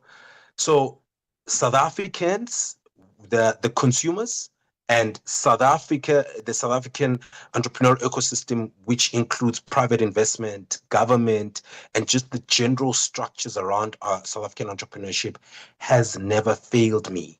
I'm one of the few entrepreneurs in South Africa who can stand on this platform and say that my success was because of many South Africans and many people in government. And even today, me moving here was because of the many people in government who made it possible. It's just that you have to understand that to a certain extent, these are my early years in America. And I'm going to have to pay for my tuitions. I'm going to have to pay for my school fees. And whatever people see happening, which is a Forbes 30 under 30 recipient now turned into a hotel cleaner, that's part of my journey. And I'm loving it. And I'm enjoying it, and I'm learning a lot. As a matter of fact, this week I was in my first Christmas party ever as an employee, and I went up to sit with my boss while all the staff members were sitting there, and I was able to, because of the South African entrepreneurial ecosystem, I'm able to start conversations with any executive in the world. So, in as much as I'm an employee right now, I still have the mindset and the guts of an employer. So I sat down with my boss and I struck up a conversation with him, and I was like, yo, I just moved from South Africa. I'm doing this right now. What do you think? And he said, listen, if you don't have a wife, you're not paying a mortgage, you don't have kids, take as many risks as possible and do whatever you want to do with your life, which is exactly what I'm doing right now. All right, Spoo, you just mentioned I am a hotel cleaner and I'm loving it. Someone else was like, what is going on with this guy? He was like one of the biggest entrepreneurs in South Africa. You're saying you were a millionaire, now you're a hotel cleaner. I want to find out a little bit about what that actually means. We'll do that after the break. Let's just do it. Your life just got easier. Get the Channel Africa app and take us wherever you go. Catch the latest news, enjoy your favorite shows, stream the music you love, and stay connected to the continent. All in one spot, right in your pocket. Simple, quick, and always with you. The Channel Africa app. Download it now on iOS and Android. The sound of Africa is evolving. Experience our new mobile app. Free to download, free to connect. Keeping you on the know and on the move. It's incredible what goes into the story of the journey of an individual, especially someone who is in the public eye, someone that we expect certain things from, and someone who says, look, I'm not afraid to show all different sides of my story. That's what we're getting right now from Spoo September, South African popular designer and businessman who went from a multi-million rand brand here in South Africa to a cleaner in San Francisco. And he's speaking to us on the line to speak about the journey and where it's taking him, where it currently stands. On the 1st of February, you decided, I'm going to take everything I have and I'm moving to America. You have other ambitions and other dreams. For someone who popped up on their algorithm, like myself and many other people, I think you're showing up quite a lot on the algorithm these days, Spoo. Someone says, well, we hear a lot about rag to riches story, but this sounds like a riches to rag story, and one can judge you just on that perception. What do you say to that? You guys had a very great conversation before this segment, right? You were talking about not interacting with a post because you make it even bigger, you know? Yeah. And I think the marketing part of me, because I'm a student of PR as well, you know, that's the foundation of Skinny Spoo Socks. We built it on great PR and great distribution. So a part of me knows how to play social media, and I really I'm good with any good or negative comment that comes out of my situation right now. But to anybody that views my progression, because I feel like I am progressing, as failure, I don't know how to respond to those people, but maybe I do have a response for any petrol attendant right now. Maybe I do have something to say to someone who's a domestic worker, someone who is working at Pick n Pay right now, and I want to tell them that the salary that you are getting on a monthly basis is a gift from God. Mm-hmm. And it's up to you that you're going to take that money and try and look flashy, or you're going to take that money and reinvest it on your ideas. And that is what is happening to me right now. For the past 4 years, we've been spending a ton of money with the assistance of various partners to establish ourselves in America. And unfortunately, 4 years of pouring in a ton of money into a vision can be a little exhausting to external partners. And right now, I'm in a season in my life where I'm in a new country. I have the potential of speaking to an audience that is almost 15 times bigger than the audience I was speaking to 5 years ago, 2 years ago. And I don't view where I'm at right now as a hotel cleaner as being Mwile or something. Yeah. I'm a hotel cleaner in the most expensive city in the world. The self-driving cars outside. I'm exposed to bigger, things than I was exposed to, let's say 12 months ago. Mhm. So for me, this is not a ugoa or something. This is just a natural progression, and it's only a matter of time till I'm running one of the biggest brands. I don't know what my next is. I'm hopefully aiming at being the biggest titan in the automotive industry. Mhm. So yeah, I really don't see this as being as regressing. I'd rather see it as a progression. Let's talk a little bit about that, because I find that Mhm. very inspiring. The fact that you, number one, you're open to really talk about it, but also to expose yourself out there in that narrative. In terms of that pivoting to starting afresh and also redefining what that means to you, how important was it for you to control that narrative for yourself? Because I'm sure it's a narrative that you had to control for yourself first before you brought it out to the rest of the world. Oh, Benjamin, can I be a little honest with you, bro? It was a little difficult, very difficult for me to even put out a post. By the way, the post that's out now, I had recorded it like 3 months ago, and for like 3 months I was trying to go through the possible let me put it this way. A part of me knew that video was going to do what it's doing right now, and I knew that it was going to have a positive impact, but I knew that with positivity also there's going to be people who are going to be pointing out at where I'm at right now in my life stage.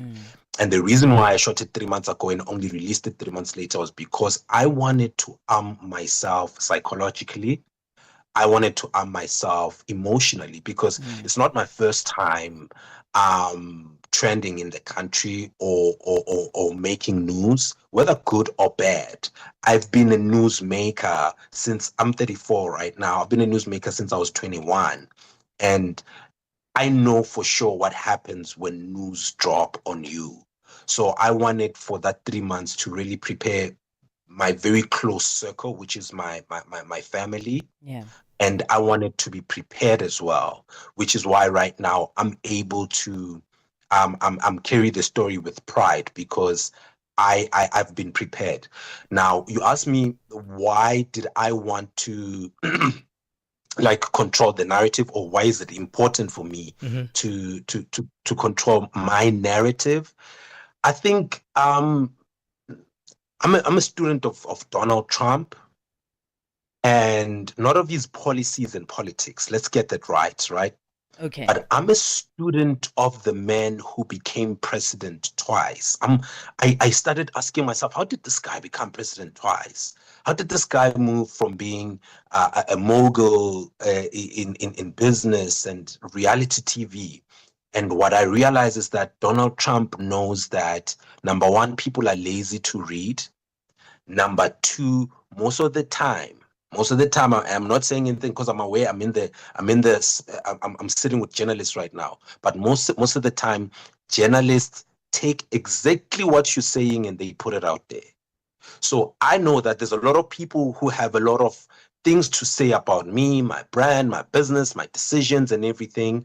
And I figured that it's very important for me to, in real time, in as much as there's a 3-month delay, but it's very important for me to tell my story from the horse's mouth, because I have the equipment to do so, and I have the platform to do so. And I know that maybe to a certain extent, I'll inspire somebody to relentlessly go for their dreams. Well, Sbu, we're wrapping up, and this feature is called Becoming. It's about the human experience, and you're showing us your human experience through your platforms and through this conversation as well. But what is Sbu becoming? Ooh, Palesa, what? Wow.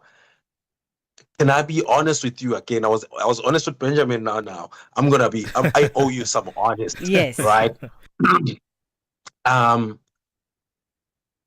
someone said that your soul already knows where you're going, right? But also, I myself, in as much as I'm sharing my journey and I have dreams and hopes and aspirations, there's a part of me, there's 50% part of me that's just as confused as everybody. I do not know what's happening. I'm living on blind faith. I am relying on past experience, because how Skinny Smooth Socks blew up, me and Tepo Chinmaker, Yeah. we were at Taboo at 5 a.m. drinking as 21-year-olds and having a good time. And little did I know, because at that time I was still a theater actor, just doing some socks on the side. I didn't know that one interview on CNN at 5 a.m. in the morning was going to radically change my life forever. Yeah. So I'm relying on that past experience. But to be honest with you right now, to a certain extent, I myself don't know what I'm becoming. I love that. We'll have to wrap it up there, unfortunately. Sure. And I like how you ended it. Give us your social media platforms really quickly, so we can wrap up and we can keep following you, so we can actually experience your becoming. Okay, thank you very much for the therapy session, by the way. So my social media is Smooth September throughout. LinkedIn, Twitter, Instagram, Smooth September. I'm not on Twitter, sorry, TikTok and Instagram. Smooth September. All right, post some more, because we want to see more of your journey there in San Francisco. Benjamin, you must pay. That's Smooth September, South African popular designer and businessman, showing his reality now in San Francisco, working as a hotel cleaner, but becoming something else that we'll continue watching out for. It's 10:31. Let's get our latest sports news once again with Fikile Lengwati. Sports on Channel Africa.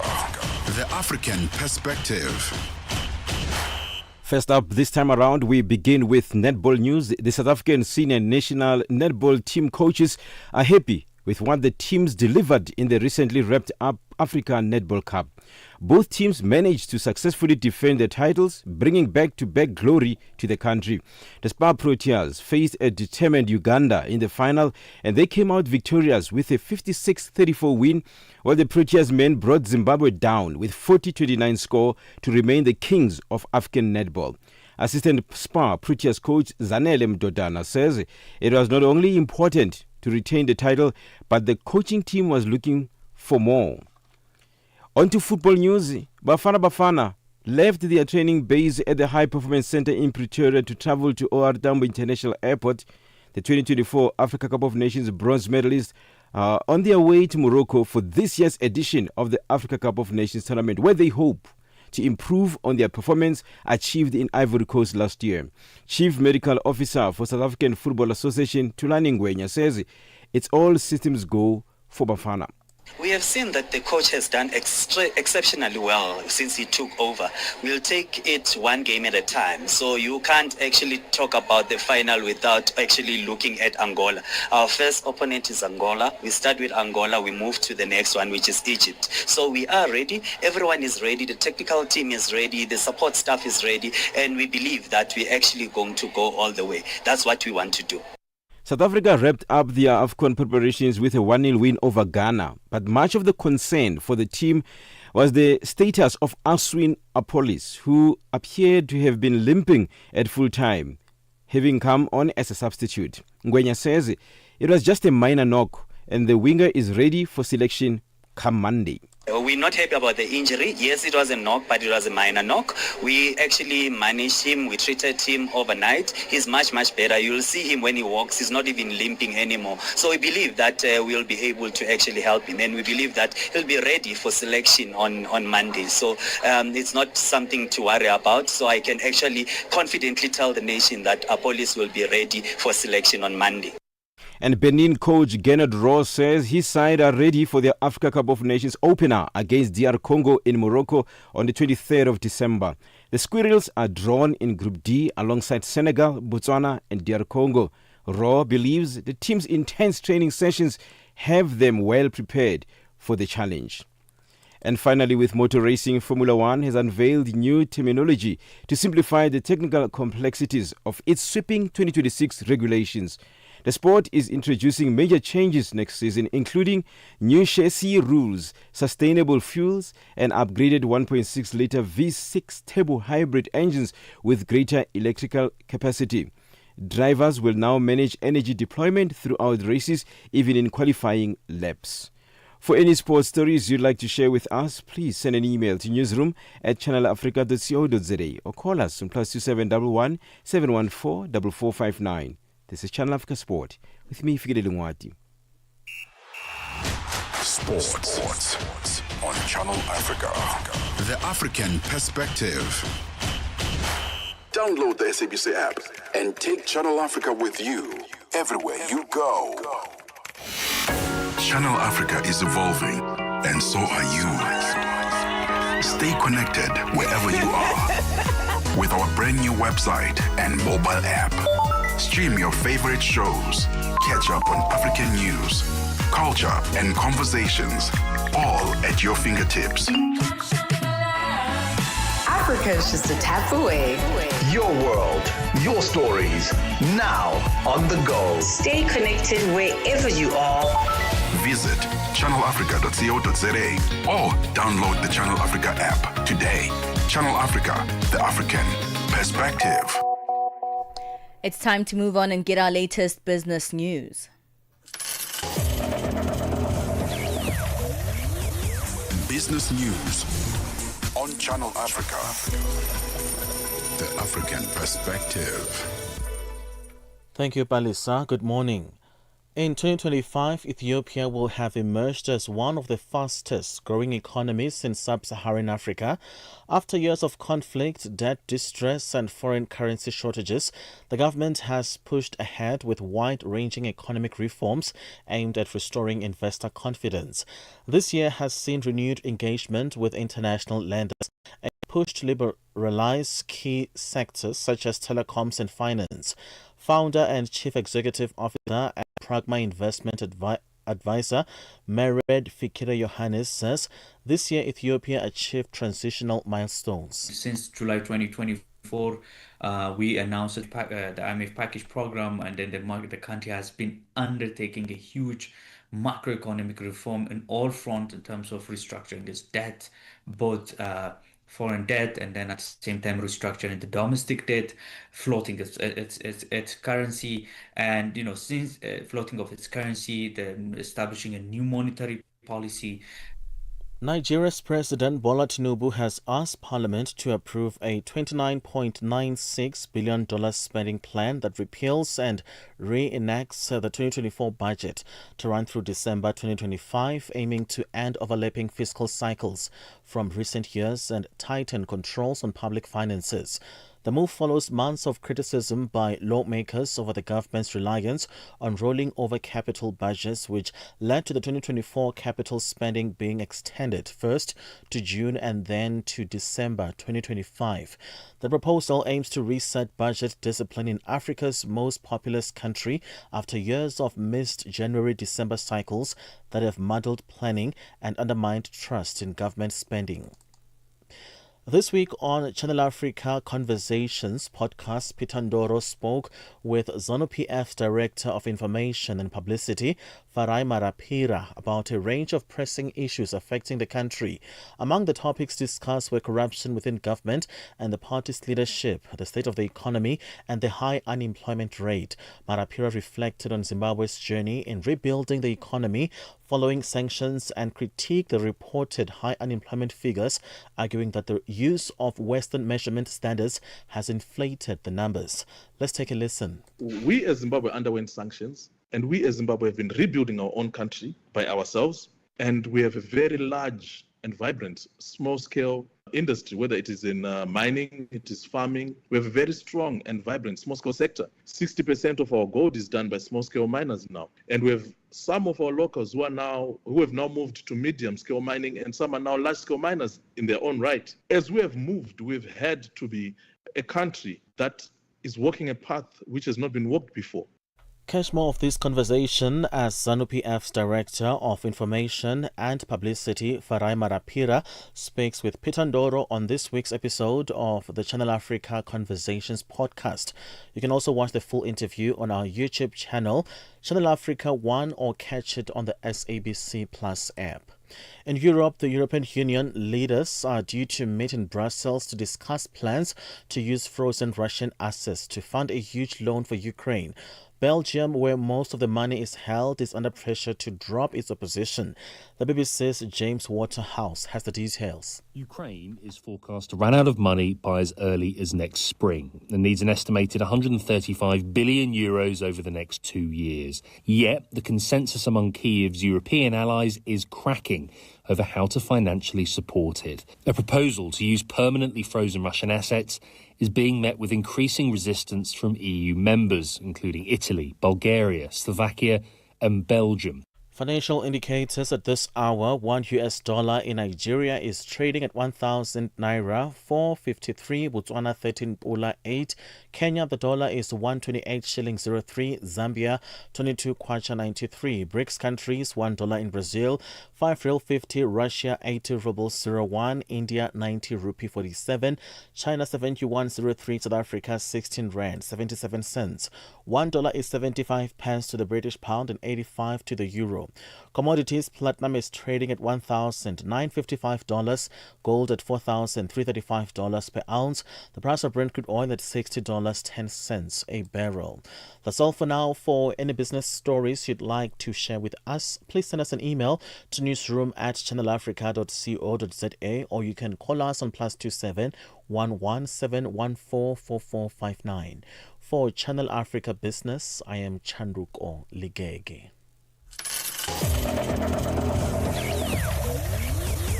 Business news on Channel Africa.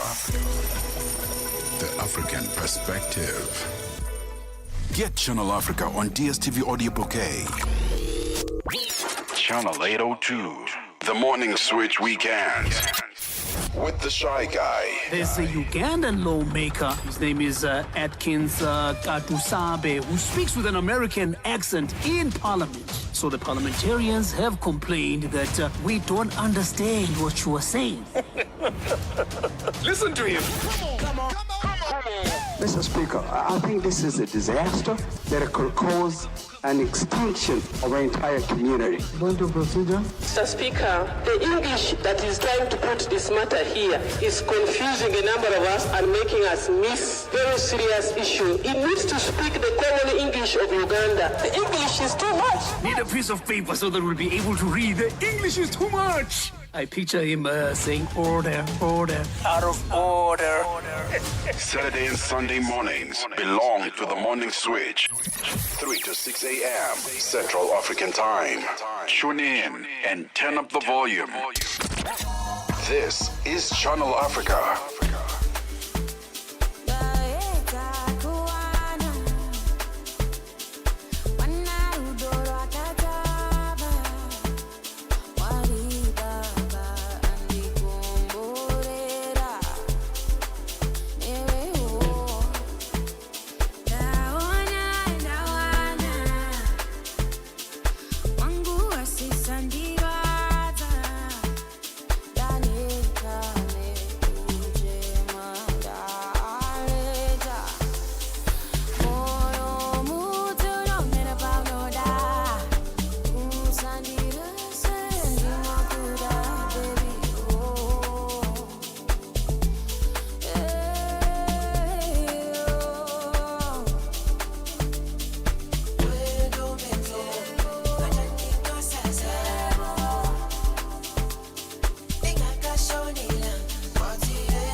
Benjamin Moshatama and Palesa on the move.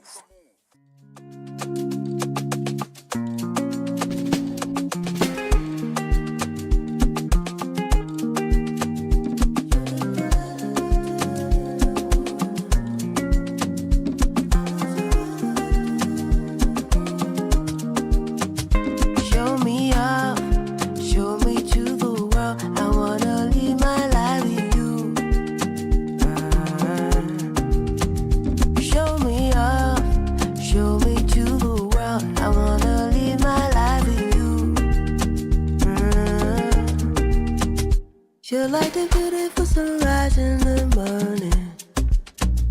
When I look into your eyes, you mesmerize me. Oh, you remind me that I am lucky, lucky. You're the one that I'm gonna live my life with.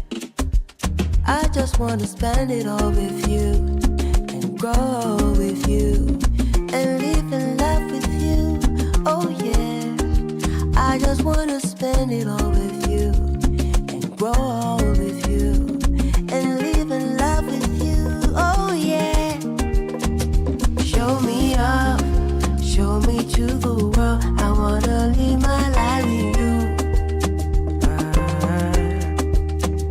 Show me up, show me to the world. I wanna live my life with you.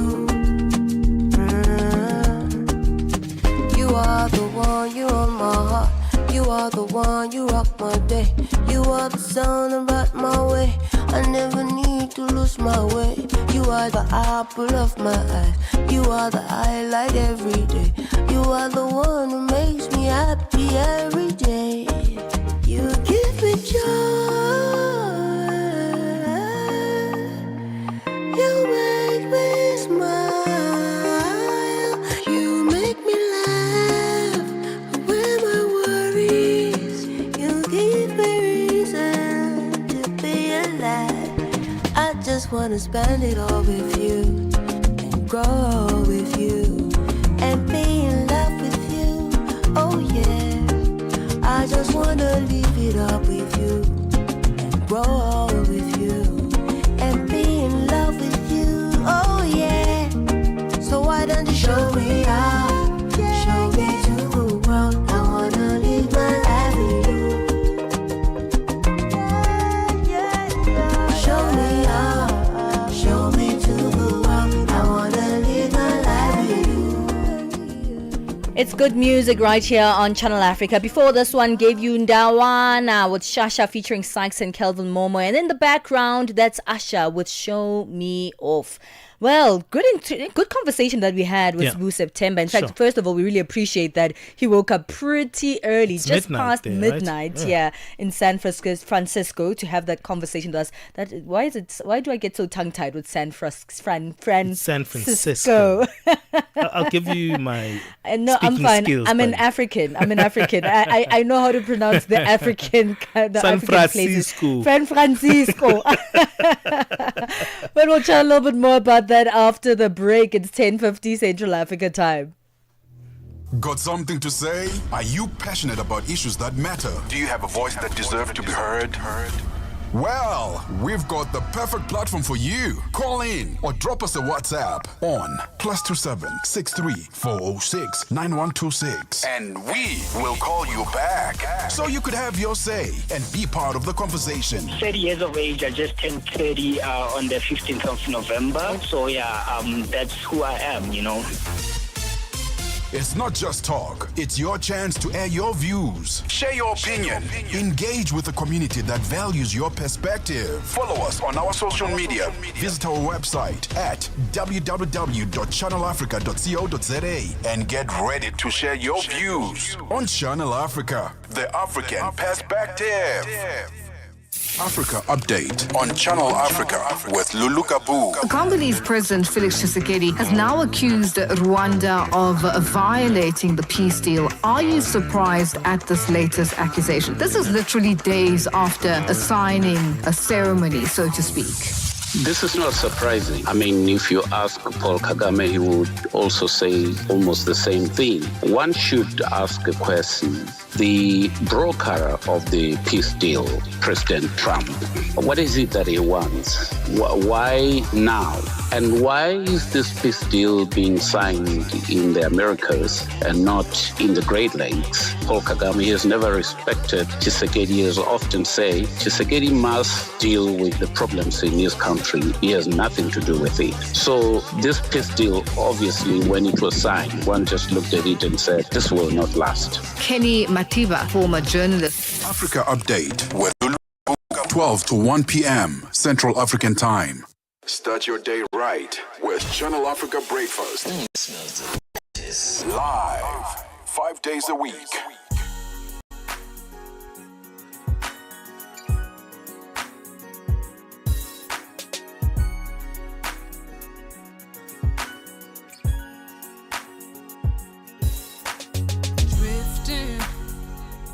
I'm drifting away into the darkness. Izothatha umthwalo ndimbeke mqolo mama.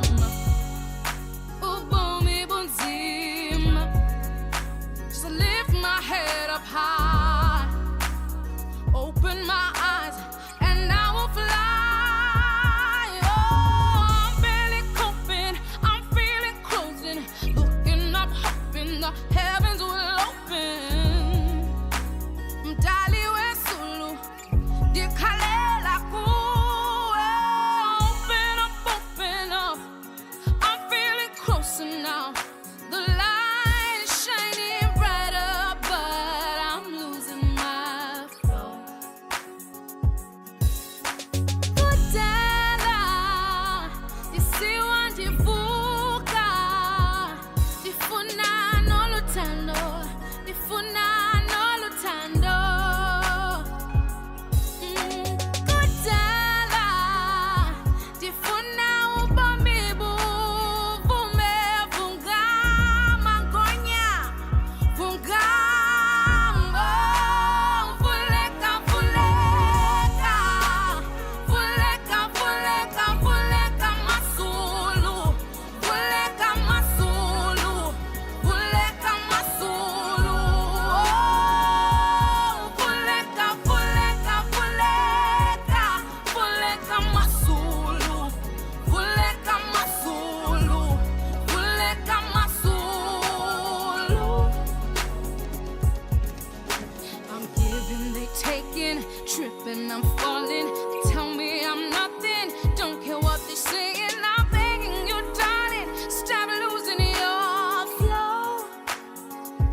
Hey, we love her. Powerful voice, always breathtaking indeed when you listen to her.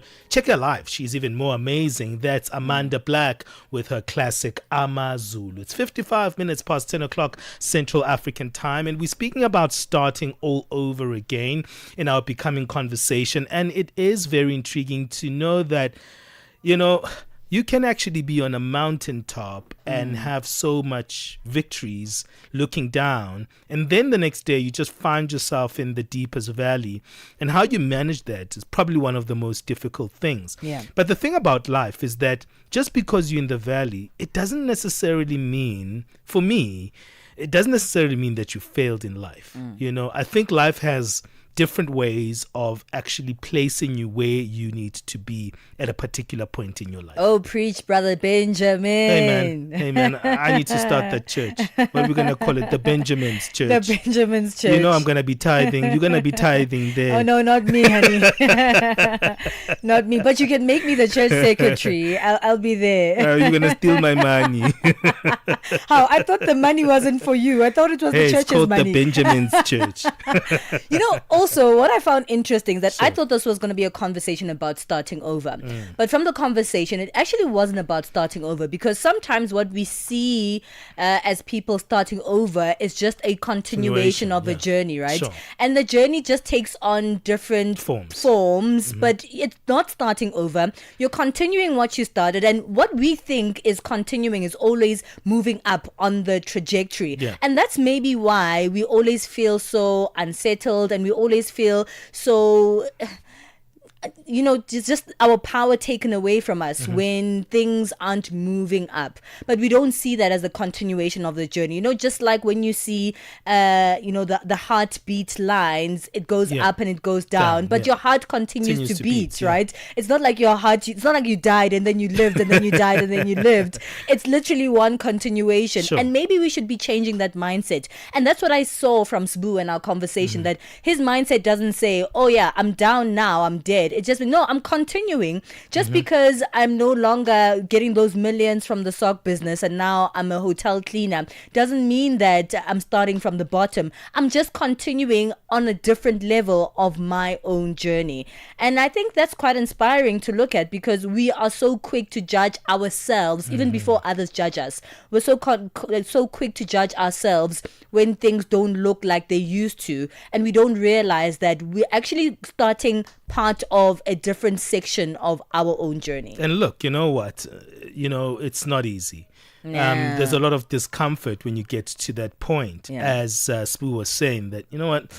Yeah, I had to navigate a lot of my emotions before I even took out that post. I had to make sure that I'm in a good mental space so people see where I am with my journey, right?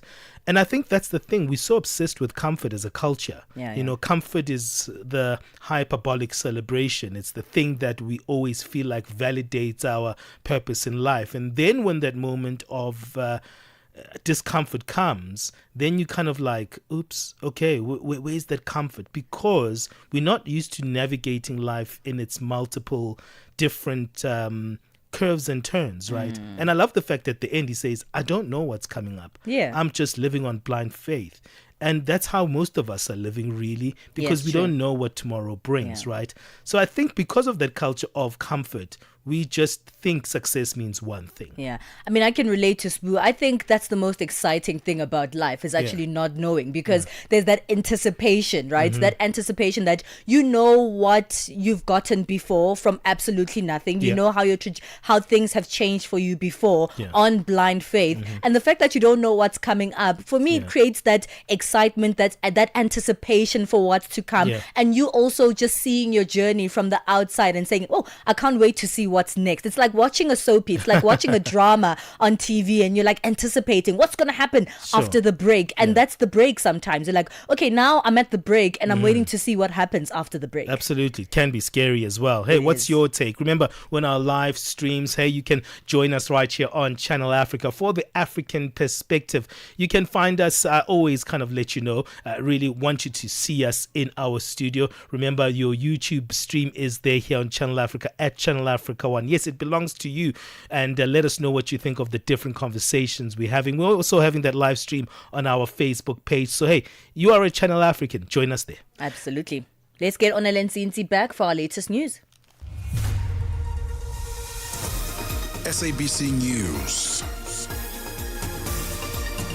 The African Perspective. Thank you, Palesa. Looking at your top stories. SADC region on a fact-finding mission to Madagascar, and Venezuelan leader accuses the U.S. of trying to turn his country into a colony. Your latest news. Greetings to our listeners. Several heads of state and governments from the SADC region have now considered a report of a fact-finding mission to Madagascar. The one-day SADC Extraordinary Summit ended yesterday with the deployment of the Panel of Elders and Mediation Reference Group to Madagascar to help finding a solution. In October, Madagascar experienced a military takeover sparked by massive youth-led protests against President Andry Rajoelina over water and power shortages. SADC leaders have called for dialogue. South African President Cyril Ramaphosa says the meeting was one step in a bid to realize a peaceful SADC region. The developments in Madagascar in September this year brought to the fore the urgent need to accelerate the implementation of our regional development objectives to attain our SADC Vision 2050. This vision seeks to achieve a region whose peoples live in peace and harmony and can realize their economic potential. Like all peoples in our region and our continent, the people of Madagascar yearn for a durable peace and development. We have a collective responsibility as the SADC region to make this a reality. South Africa's President Cyril Ramaphosa will now study the interim report of the Madlanga Commission of Inquiry into Criminality, Political Interference and Corruption in the Criminal Justice System of the country. The commission handed over the interim report yesterday. Presidential spokesperson Vincent Magwenya. President Ramaphosa will study the interim report while the commission, which is in recess, prepares to hear further testimony from new witnesses or persons who have previously testified. The president has expressed his appreciation for the interim report, as well as his expectation that the commission will, as part of its terms of reference, refer actions thought to be criminal acts for prosecution. South Africa says the Kenyan nationals arrested in Tuesday's raid will now be deported and will be banned from entering the country for 5 years. They had previously been denied work visas but were found engaging in work despite only being in possession of tourist visas. South Africa also expressed concern that foreign officials appeared to have coordinated with undocumented workers and said it had reached out to the US and Kenya to resolve this matter. Authorities have embarked on an intensified law enforcement operation at the Vicksburg port of entry between the Free State Province in South Africa and Lesotho. The operation, which is aimed at strengthening border security during the busy holiday period, is led by Border Management Authorities Commissioner Michael Masiapato. The planned operation, dubbed High T-Vise, entails strengthened multi-layered security measures aimed at ensuring safe, efficient and well-coordinated border management during the high-traffic festive period. Commissioner Masiapato is conducting walkabouts and inspecting operationally vulnerable areas to assess readiness levels as well as engage deployment personnel and cross-border partners. The operation will also be carried out at Maseru Border Post Bridge and the Libombo during peak holiday times. And lastly, the Venezuelan leader Nicolas Maduro has accused the United States of trying to turn his country into a colony. Maduro's comments come a day after U.S. President Donald Trump announced a blockade on sanctioned oil tankers, saying Venezuela was now surrounded by U.S. military forces. In a defiant address, Maduro said attempts to regime change would fail. Es una pretensión. The intention is to bring about a regime change in Venezuela to impose a puppet government that wouldn't last even 47 hours. A government that would hand over the constitution, sovereignty, and all the country's wealth, turning Venezuela into a colony. This will never happen. Venezuela will never be a colony. Recapping on your top stories, several heads of states and government from the SADC region have now considered a report of a fact-finding mission to Madagascar. The one-day SADC Extraordinary Summit ended yesterday with the deployment of the panel of elders and mediation reference group to Madagascar. For any news stories you'd like to share with us, please send us an email to newsroom@channelafrica.co.za or call us at +27 11 714 4459. Channel Africa News, I'm Oneli Tsinsi. SABC News. The African Perspective. We are on OpenView's audio bouquet. Channel 628. On the Move with Benjamin and Palesa every weekday on Channel Africa. The African Perspective.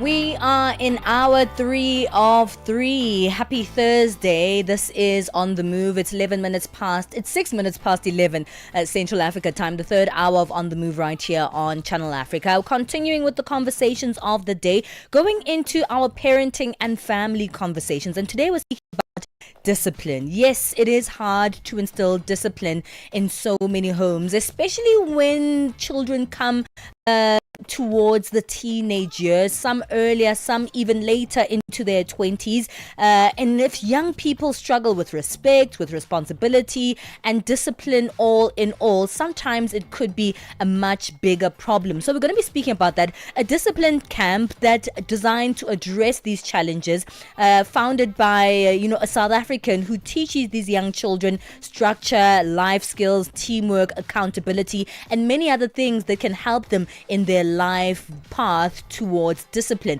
We'll be chatting about that in this hour of the show. Yeah, definitely. Hey, you can't just spank them anymore. No. So that's a big challenge. That how do you actually discipline? We'll find out more after this music. Hey, this is a CK with Body featuring Mavo.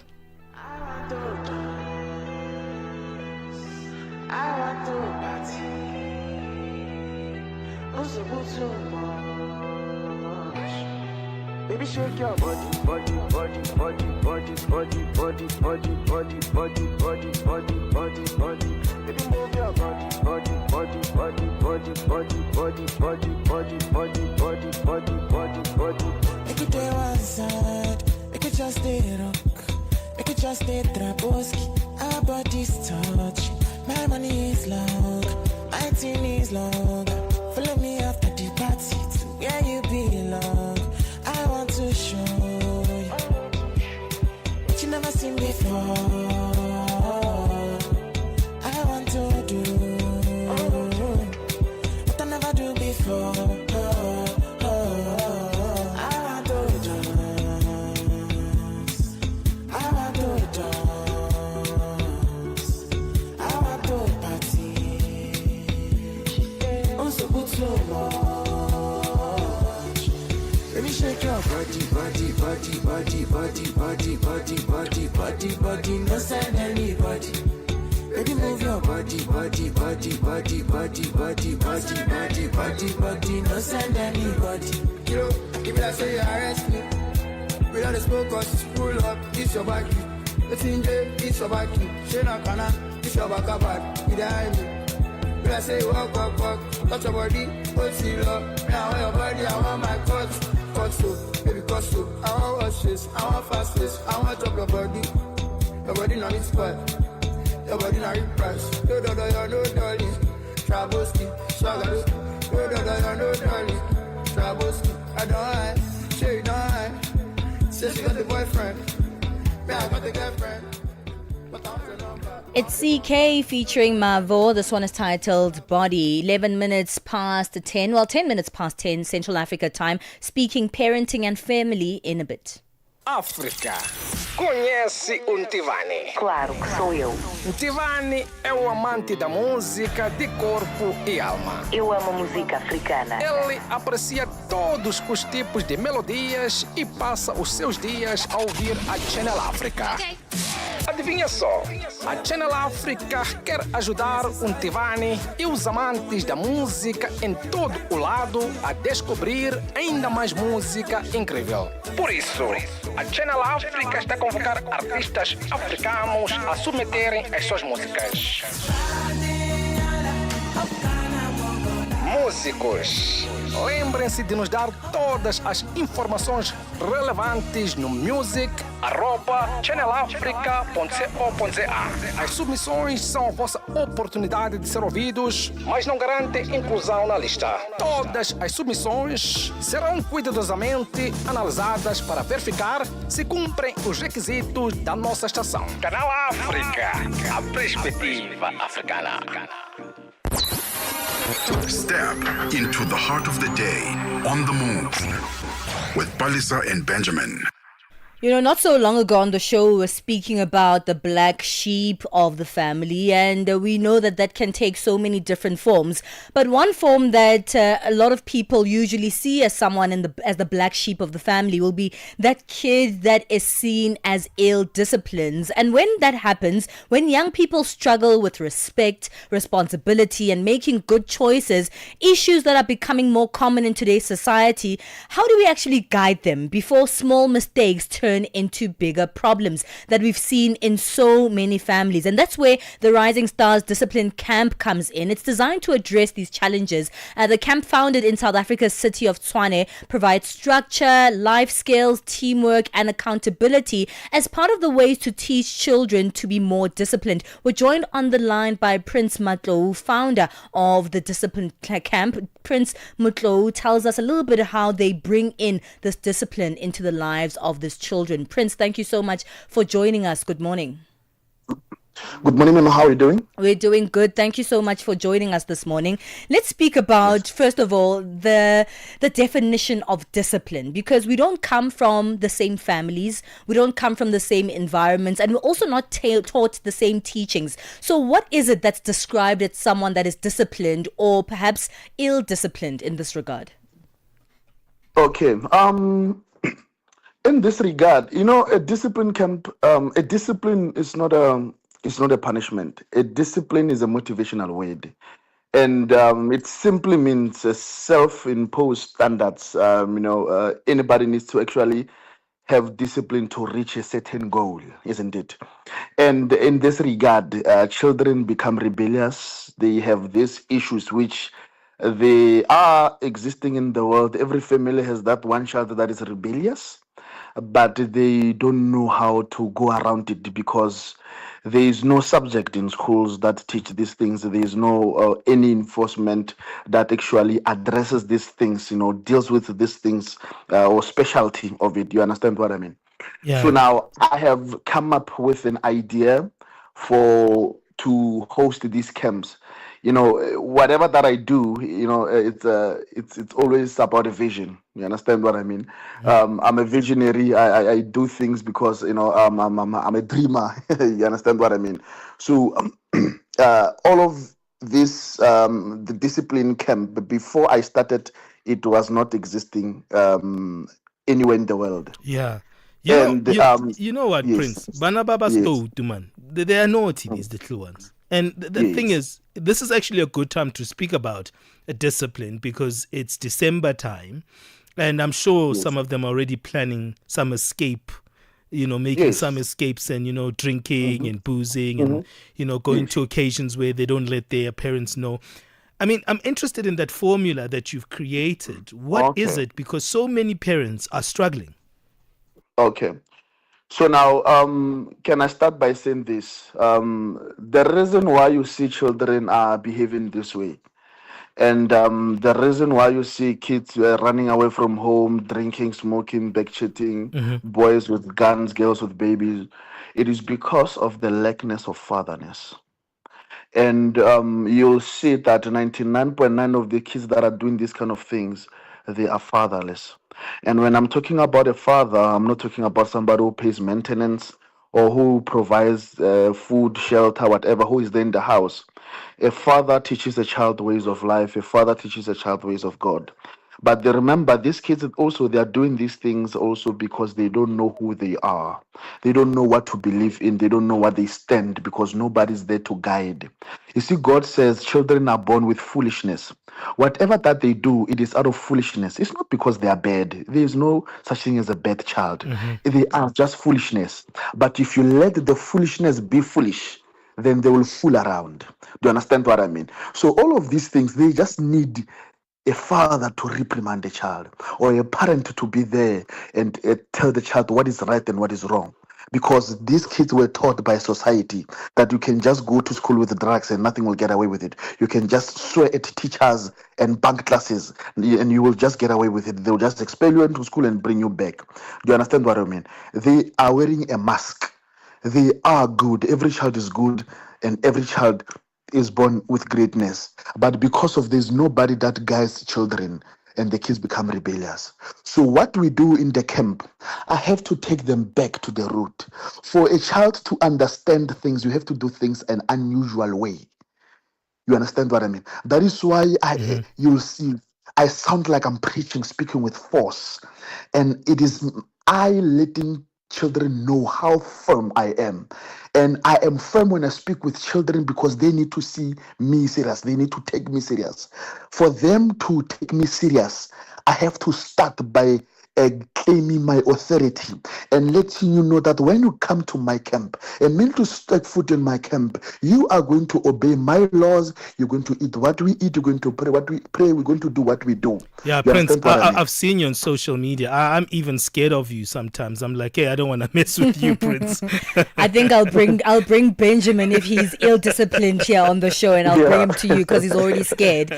But let's speak about that because, you know, families also have a huge role to play, and so do communities in the upbringing of these children. And sometimes with these parents who bring their children to your discipline camps, they've probably already tried everything they have. So they've tried being stern, they've tried being scary, they've tried to say you're going to do everything I say you do, but the kids just don't do it. What's the secret that you bring in to the camps that the parents just have failed to be able to do? Yeah, here's something that a lot of people don't know. Proverbs 22 verse 6. Train up a child in a way they should go, as early as they can understand. When they grow up, they will not forget. This is what God is letting us know. As early as the children can understand, you teach them ways of life. You don't baby a child in 10 years old. You can baby a child from a baby stage. But once they reach 5 years, 6 years, it is when you train up a child to become, that's when you teach them morals. You must say thank you, you must do this, you understand. And they must see you read the Bible, you must see you going to church, they must see you do all those kind of things. They mustn't be around the family that is swearing and all those kind of things. When you teach a child like that, they're growing up learning these things. When they become mature, they don't forget these things. Children will always be children.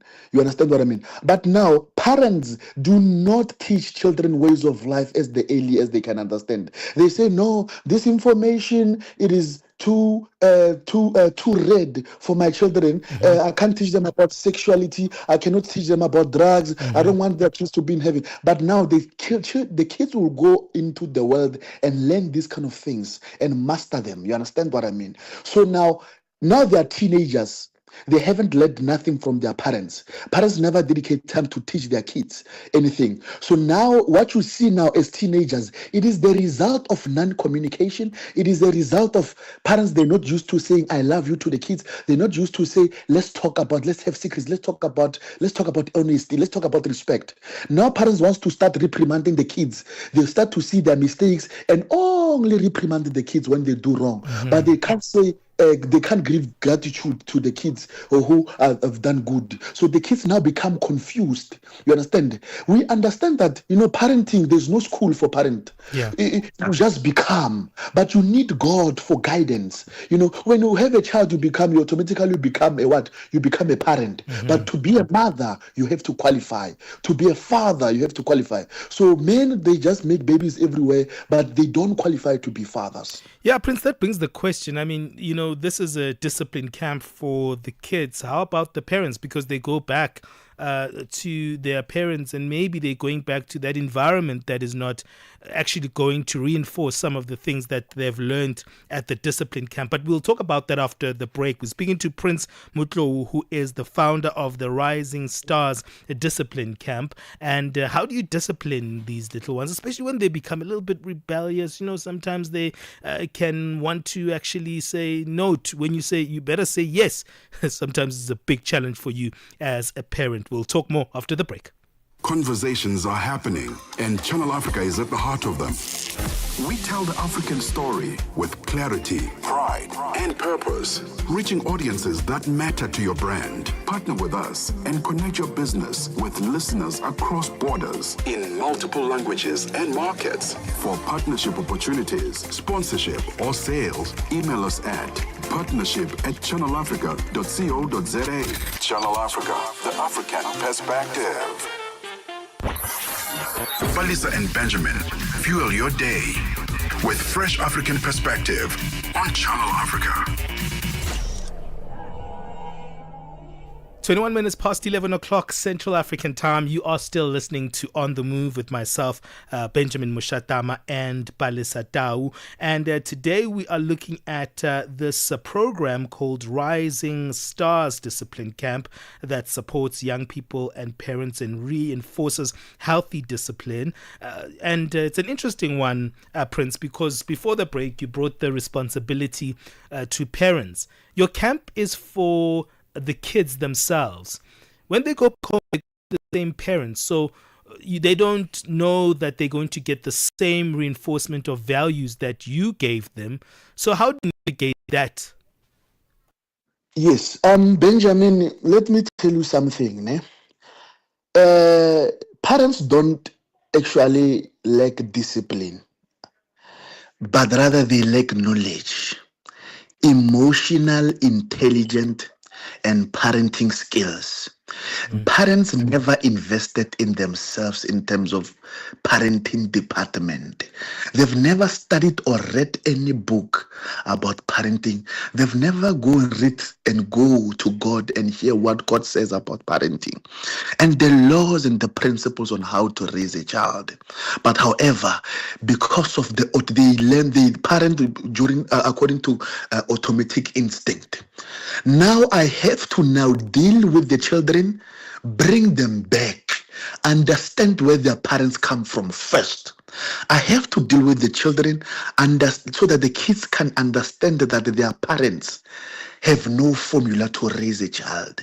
But a child must just bear with mostly their single parents and helped around.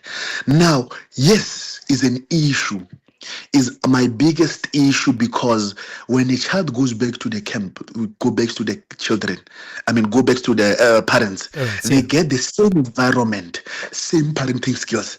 That is why I encourage parents to come to me, come and gather. So I get to speak. I speak with them.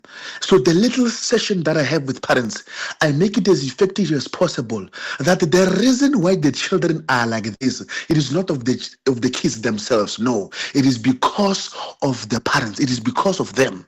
Do you understand what I mean? They have allowed it. You understand what I mean? So now I have to now give them a session.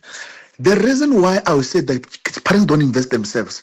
Last year, I did parents camps and I did parents seminar, but all over the kids that are about 500 to 600, but only about 10 to 20 parents would attend these camps. would try to invest in themselves. But when we say parents, come and do this and that and that and that and that, I'm trying to find a way on how can I make it compulsory. Because now I'm having a camp next year for fathers.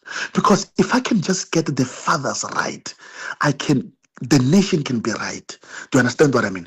Because of, mothers, most of the parents that I bring their kids here, they're single parents, and most of them, they are mothers. Mothers have to go to work, come back, and now have to fight with the kids, have to reprimand dishes. Now they also need love, and there's no men around. Nobody's helping financially. Nobody, the schools is giving problems now. This is a two-man job, and mothers are suffering. Mothers, they're never given that power by God to actually give discipline or teach kids who they are. Mothers, they are here to establish and bring and make a house home. But now they need men. Kids need somebody. You see, when I speak with families, what kids see on me, they don't fear me, but rather they respect me. Because why? They know that I do not allow nonsense. But at the earlier days, I dance with them, I play with them, I motivate them, and all those kind of things. The reason why they love me, it is automatic. They see me as their father. I don't know if you see the video that they want me to be their stepfather. You understand what I mean? They see me as father because why? These kids, they don't actually need discipline. Actually, we must just actually leave discipline away. They need fatherness. Yeah. They need mentorship. Yeah.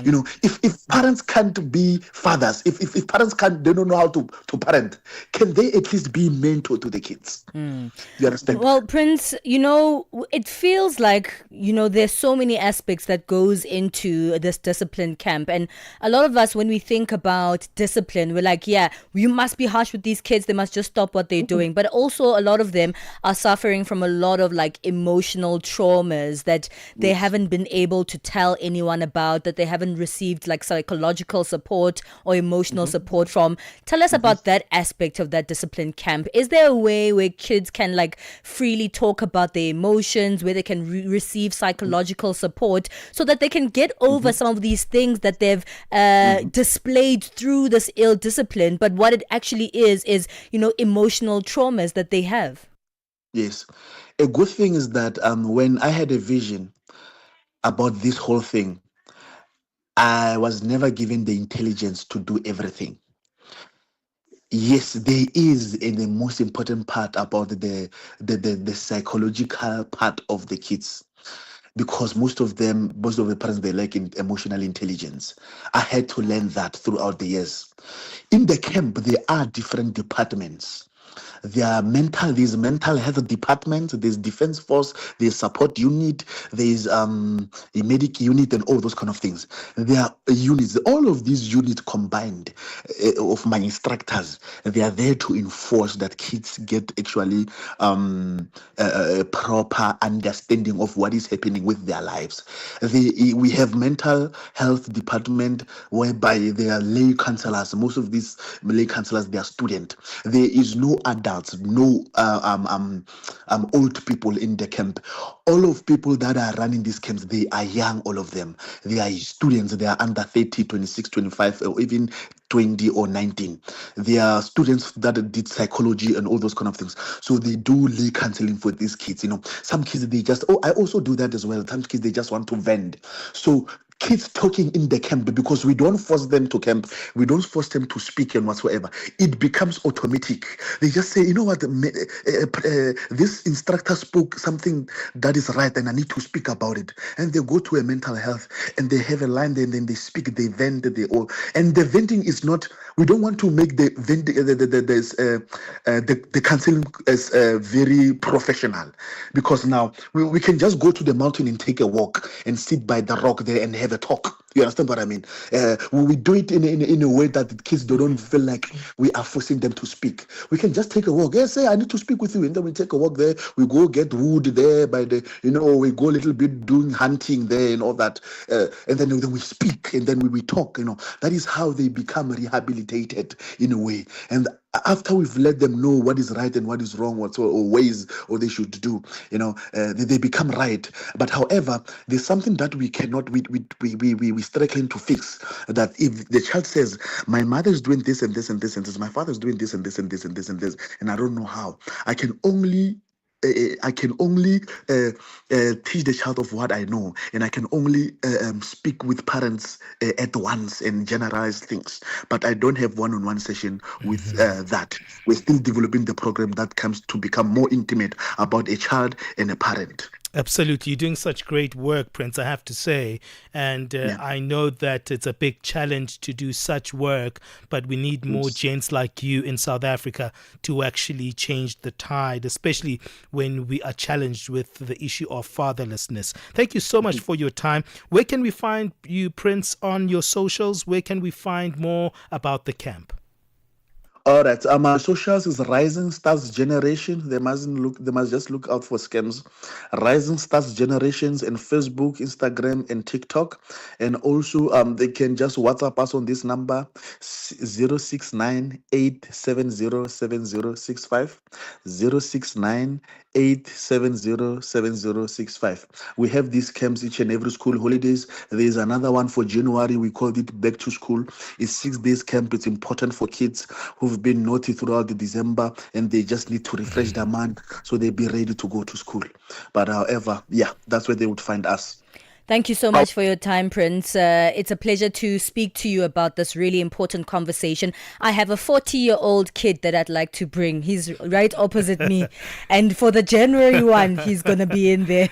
I've been a naughty boy this year, Prince. That's Prince Mutlo, founder of Discipline Camp. Really important conversation about the discipline of children, but also the environment, the parents and the community that has to support these children throughout this journey. It's 11:30 Central Africa time. Figile Lungwati is back with our latest sports. Sports on Channel Africa. The African perspective. First up, it's football news. There's been a change of leadership in the Zambia's national football team, with Fashion Sakala confirmed as the Chipolopolo captain ahead of the Africa Cup of Nations tournament, which kicks off on Sunday. Sakala has been the captain for some time previously before he was dropped. Zambia are currently holding the tournament pre-camp in Murcia, Spain, and played an international friendly against the Democratic Republic of Congo to prepare for their opening game next Monday against Mali. Sakala has got a message for the fans back home as well. I think for me, I will start with appreciation, of course, just to thank them, to thank each and every Zambian for supporting us. They've been very supportive. They've been very amazing to us. I'll continue asking them to continue supporting us. We are here to make sure that we get the results they deserve. I know Zambians, we love football, and I know that we've been very disappointing the past few games, but we won't stop working hard. The hard work continues, and we'll definitely deliver and give them the results they deserve. And I'm very excited for this game and obviously the Africa Cup. Sakala, based in Saudi Arabia, is replacing Lubambo Musonda, who has led the team for the past few years.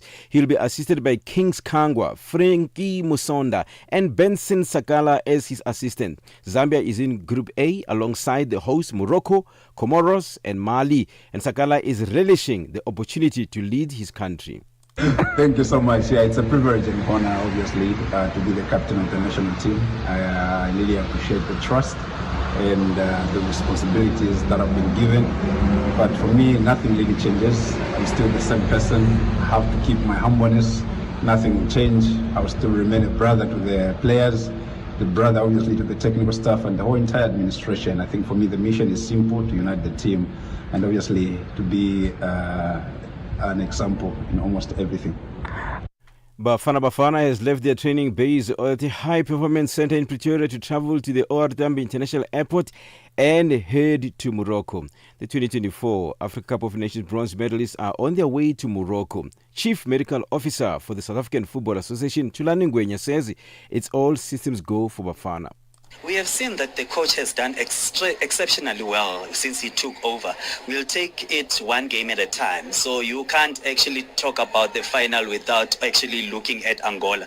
Our first opponent is Angola. We start with Angola. We move to the next one, which is Egypt. So we are ready. Everyone is ready. The technical team is ready. The support staff is ready. And we believe that we're actually going to go all the way. That's what we want to do. On to netball news. South African senior national netball team coaches are happy with what the teams delivered in the recently wrapped up Africa Netball Cup. both teams managed to successfully defend their titles, bringing back-to-back glory to the country. The Spar Proteas faced a determined Uganda in the final, and they came out victorious with a 56-34 win, while the Proteas men brought Zimbabwe down with 40-29 score to remain the kings of African netball. Let's end with rugby news. Ireland lock James Ryan has opened up about his recent suspension and the lessons learned in World Rugby's tackle school. Ryan was sent off in the Dublin Test against South Africa for a dangerous clean out on Malcolm Marx, with his yellow card upgraded to red. For any sports stories you'd like to share with us, send us an email to newsroom@channelafrica.co.za or call us on +2711 714 4459. This is Channel Africa Sport with me, Fire Lengwati. Sports on Channel Africa. The African perspective. We are on Open Views Audio Bouquet. Channel 628. Channel Africa is evolving, and so are you. Stay connected wherever you are with our brand new website and mobile app. Stream your favorite shows, catch up on African news, culture, and conversations, all at your fingertips. Africa is just a tap away. Your world, your stories, now on the go. Stay connected wherever you are. Visit channelafrica.co.za or download the Channel Africa app today. Channel Africa, the African perspective. As we move on, let's bring in Chandu Koligeke for our latest business news. Business news on Channel Africa, the African perspective. Thank you, Palesa. Good morning. Uganda's export earnings nearly doubled in October from the same period last year, driven by a surge in revenue from commodities such as coffee, cocoa and gold. A report from the Finance Ministry shows that Uganda's merchant goods export earnings rose to $1.5 billion in October from $769.6 million in the same month in 2024. Uganda is Africa's largest exporter of coffee, and its earnings from the crop have been surging in recent months, boosted by high global prices. In 2025, Ethiopia will have emerged as one of the fastest growing economies in sub-Saharan Africa. After years of conflict, debt distress and foreign currency shortages, the government has pushed ahead with wide-ranging economic reforms aimed at restoring investor confidence. This year has seen renewed engagement with international lenders, a push to liberalize key sectors such as telecoms and finance. Founder and Chief Executive Officer at Pragma Investment Advisor, Mered Fikiri Yohannes, says this year Ethiopia achieved transitional milestones. Since July 2024, we announced the IMF package program, and then the country has been undertaking a huge macroeconomic reform in all fronts in terms of restructuring its debt, both foreign debt, and then at the same time restructuring the domestic debt, floating its currency, and since floating of its currency, then establishing a new monetary policy. This week on Channel Africa's Conversations podcast, Pitandoro spoke with ZANU-PF's Director of Information and Publicity, Farai Marapira, about a range of pressing issues affecting the country.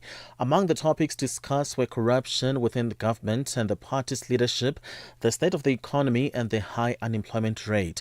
Marapira reflected on Zimbabwe's journey in rebuilding the economy following sanctions and critiqued the reported high unemployment figures, arguing that the use of Western measurement standards has inflated the numbers. Let's take a listen. We as Zimbabwe underwent sanctions, and we as Zimbabwe have been rebuilding our own country by ourselves, and we have a very large and vibrant small-scale industry, whether it is in mining, it is farming. We have a very strong and vibrant small-scale sector. 60% of our gold is done by small-scale miners now. And we have some of our locals who have now moved to medium-scale mining, and some are now large-scale miners in their own right. As we have moved, we've had to be a country that is walking a path which has not been walked before. Catch more of this conversation as ZANU-PF's Director of Information and Publicity, Farai Marapira, speaks with Peter Ndoro on this week's episode of the Channel Africa Conversations podcast. You can watch the full interview on our YouTube channel, Channel Africa 1, or catch it on the SABC Plus app. Now in Europe, European Union leaders are due to meet in Brussels to discuss plans to use frozen Russian assets to fund a huge loan for Ukraine. Belgium, where most of the money is held, is under pressure to drop its opposition. The BBC's James Waterhouse has the details. Ukraine is forecast to run out of money by as early as next spring and needs an estimated 135 billion euros over the next 2 years. Yet, the consensus among Kyiv's European allies is cracking over how to financially support it. A proposal to use permanently frozen Russian assets is being met with increasing resistance from EU members, including Italy, Bulgaria, Slovakia and Belgium. $1 in Nigeria is at 1,000 Naira 453, Botswana 13.08, Kenya the dollar is 128 shillings 03, Zambia 22 kwacha 93, BRICS countries $1 in Brazil at 5 real 50, Russia 80 rubles 01, India 90 rupee 47, China 71.03, South Africa 16 rand 77 cents. $1 is at 75 pence to the British pound, 85 to the euro. Commodities: platinum is trading at $1,955, gold at $4,335 per ounce. The price of Brent crude oil at $60.10 a barrel. That is all from me. For any business stories you'd like to share with us, please send us an email to newsroom@channelafrica.co.za, or you can call us on +27 11 714 4459. For Channel Africa Business, I am Chanduko Ligege.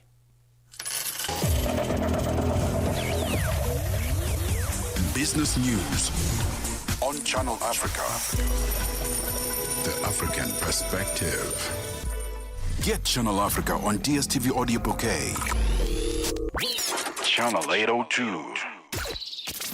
As 2025 draws to a close, we pause to honor the spirits that connect us. The festive season reminds us of what truly matters: family, community, and unity. No matter where you gather or reflect, Channel Africa is with you, bringing you stories and voices that are shaped by the African perspective.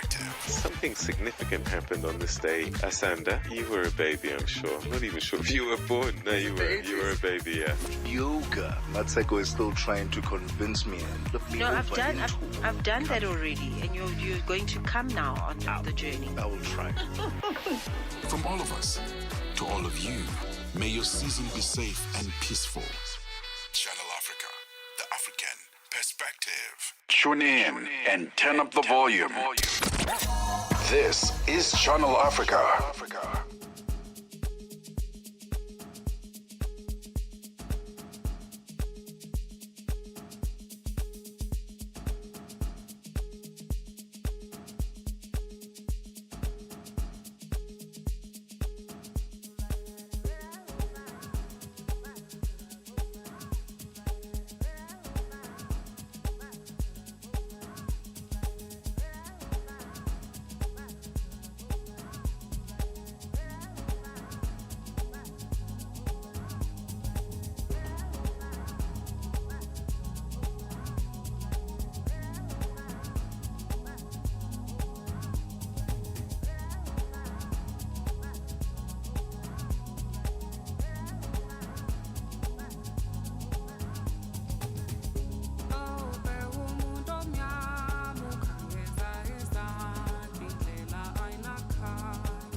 Get set and be ready to go. On the Move with Palesa and Benjamin Moshatama.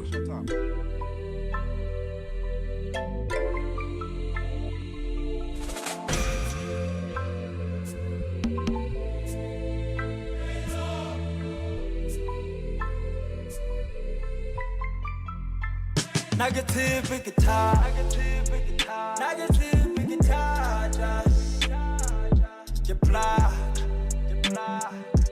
push him again and nangatula. Negative guitar, negative guitar, push him again and nangatula. Negative guitar, tamusha shadi kampaka. Get ready, feel like you like a vessel staka. Rumwe get a subai se get le mokaka. Get past where you got set at a melute tidika. Shatla Jericho has how na job. Yana highlight Jenega Diamara.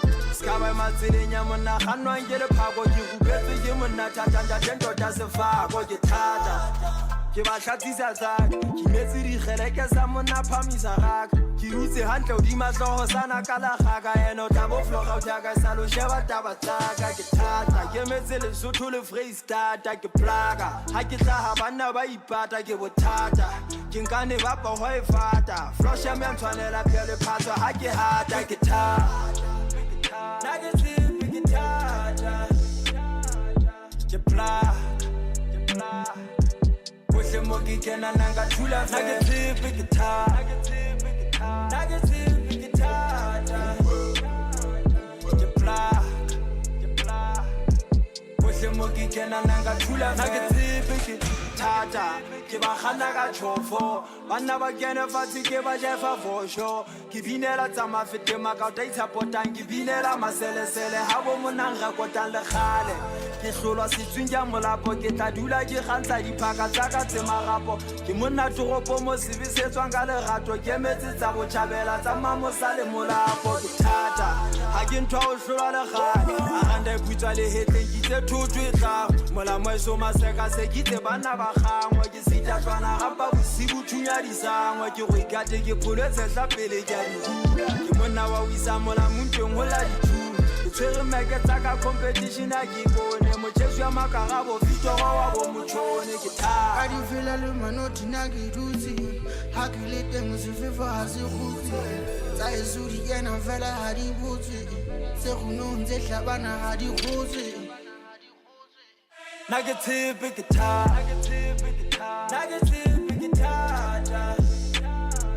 jepla Mogi can and nangatula. Negative guitar. Negative guitar.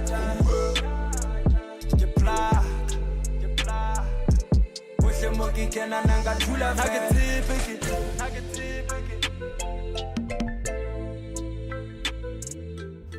This is Ntatestana Getata. Before that, gave you Sanel Musician featuring Azana. Uhuru is the name of that one. Good music, good vibes right here on Channel Africa. But before we say goodbye as the On The Move team, we have Lulu Gabu here to let us know what's coming up on today's Africa Update. Good morning, Lulu. Good morning, good morning. Well, it is one more sleep before it's Friday. Correct. You know. How are you guys doing today? But every day it's Friday. It's the festive season now. We're at work, so Yes. no, not every day is Friday. Come on, Lulu. All right, a lot coming up on Africa Updates. We're going to be focusing on the Central African Republic. Elections coming up on the 28th of December, and we're just going to be unpacking all of that with a political analyst there who focuses on the issues of the Central African Republic and what's happening on the ground. So it's going to be an interesting one. That is Clayton Sufri. And, he'll unpack why these elections are very important, especially this time around for the people of the Central African Republic. And then also South Africa's Department of International Relations and Cooperation initiating formal diplomatic engagements with both the United States and Kenya. So this is in regards to that story that broke yesterday with the Kenyans who were found to be working in South Africa, but not having the proper documentation, only visitors visa. So it's going to be a very interesting one. It's opened a can of worms because, there's that back and forth. If it was the other way around, where the US had found South Africans in the US, there would have been a blowout. So we'll get to find out exactly what this means and how it's going to pan out in terms of how both countries, especially South Africa, handles this. And then women in Port Sudan are finding ways to rebuild their lives. So a lot coming up on Africa Update today. Thank you, Lulu Gabu. That's the Africa Update from 12 to 1 p.m. Central Africa time right here on Channel Africa. Ukatili wa kijinsia unaharibu maisha na kutenga jamii. Hutokea nyumbani, shuleni, kazini na mara nyingi kwa ukimya. Lakini hauwezi kuendelea. Ukiona, ongea. Ikiwa unaumia, funguka, kwa sababu kutofanya lolote sio chaguo. Sikiliza vituo vyote 19 vya redio kuanzia Jumatano ya tarehe 23 Julai kwenye mijadala, ushauri, tamthilia, maonyesho ya elimu na mahojiano na wataalamu, manusura, watunga sheria na nchi nzima iliyoathirika na ukatili wa kijinsia kwenye vituo vyako pendwa vya redio. Piga simu 0800 428 428 ili kuripoti unyanyasaji au kupata msaada. GBV ikomeshwe na wewe. Ujumbe huu umeletwa kwenu na shirika la SABC. Benjamin Moshatama and Palesa on the move.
It's Big Naz and DJ Yamza. Ngeke is the name of this one. Wrapping up this day right here on The Move. It's been a good time and, of course, great conversations as usual with you right here on Channel Africa. Have yourself a fantastic day and we'll be back tomorrow. Hey, we're saying goodbye with Nick. This one is titled, Do You Love Me Now? Until next time, God bless everyone.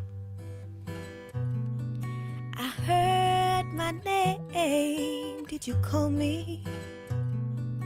Did you speak truth when you dug wounds, when you spill blood?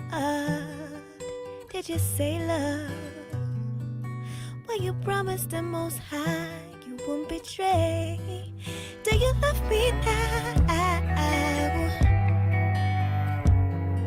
Do you love me now? Do you love me now? Do you love me now?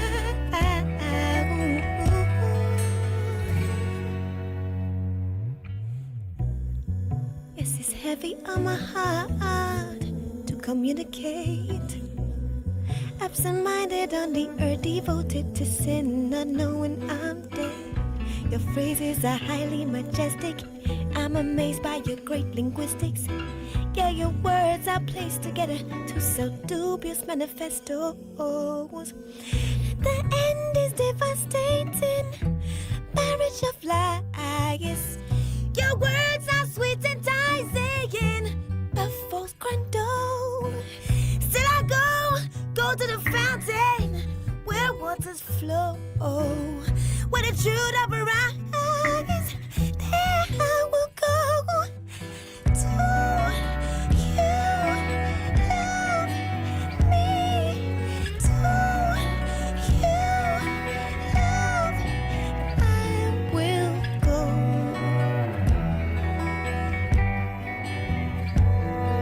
Do you love me now?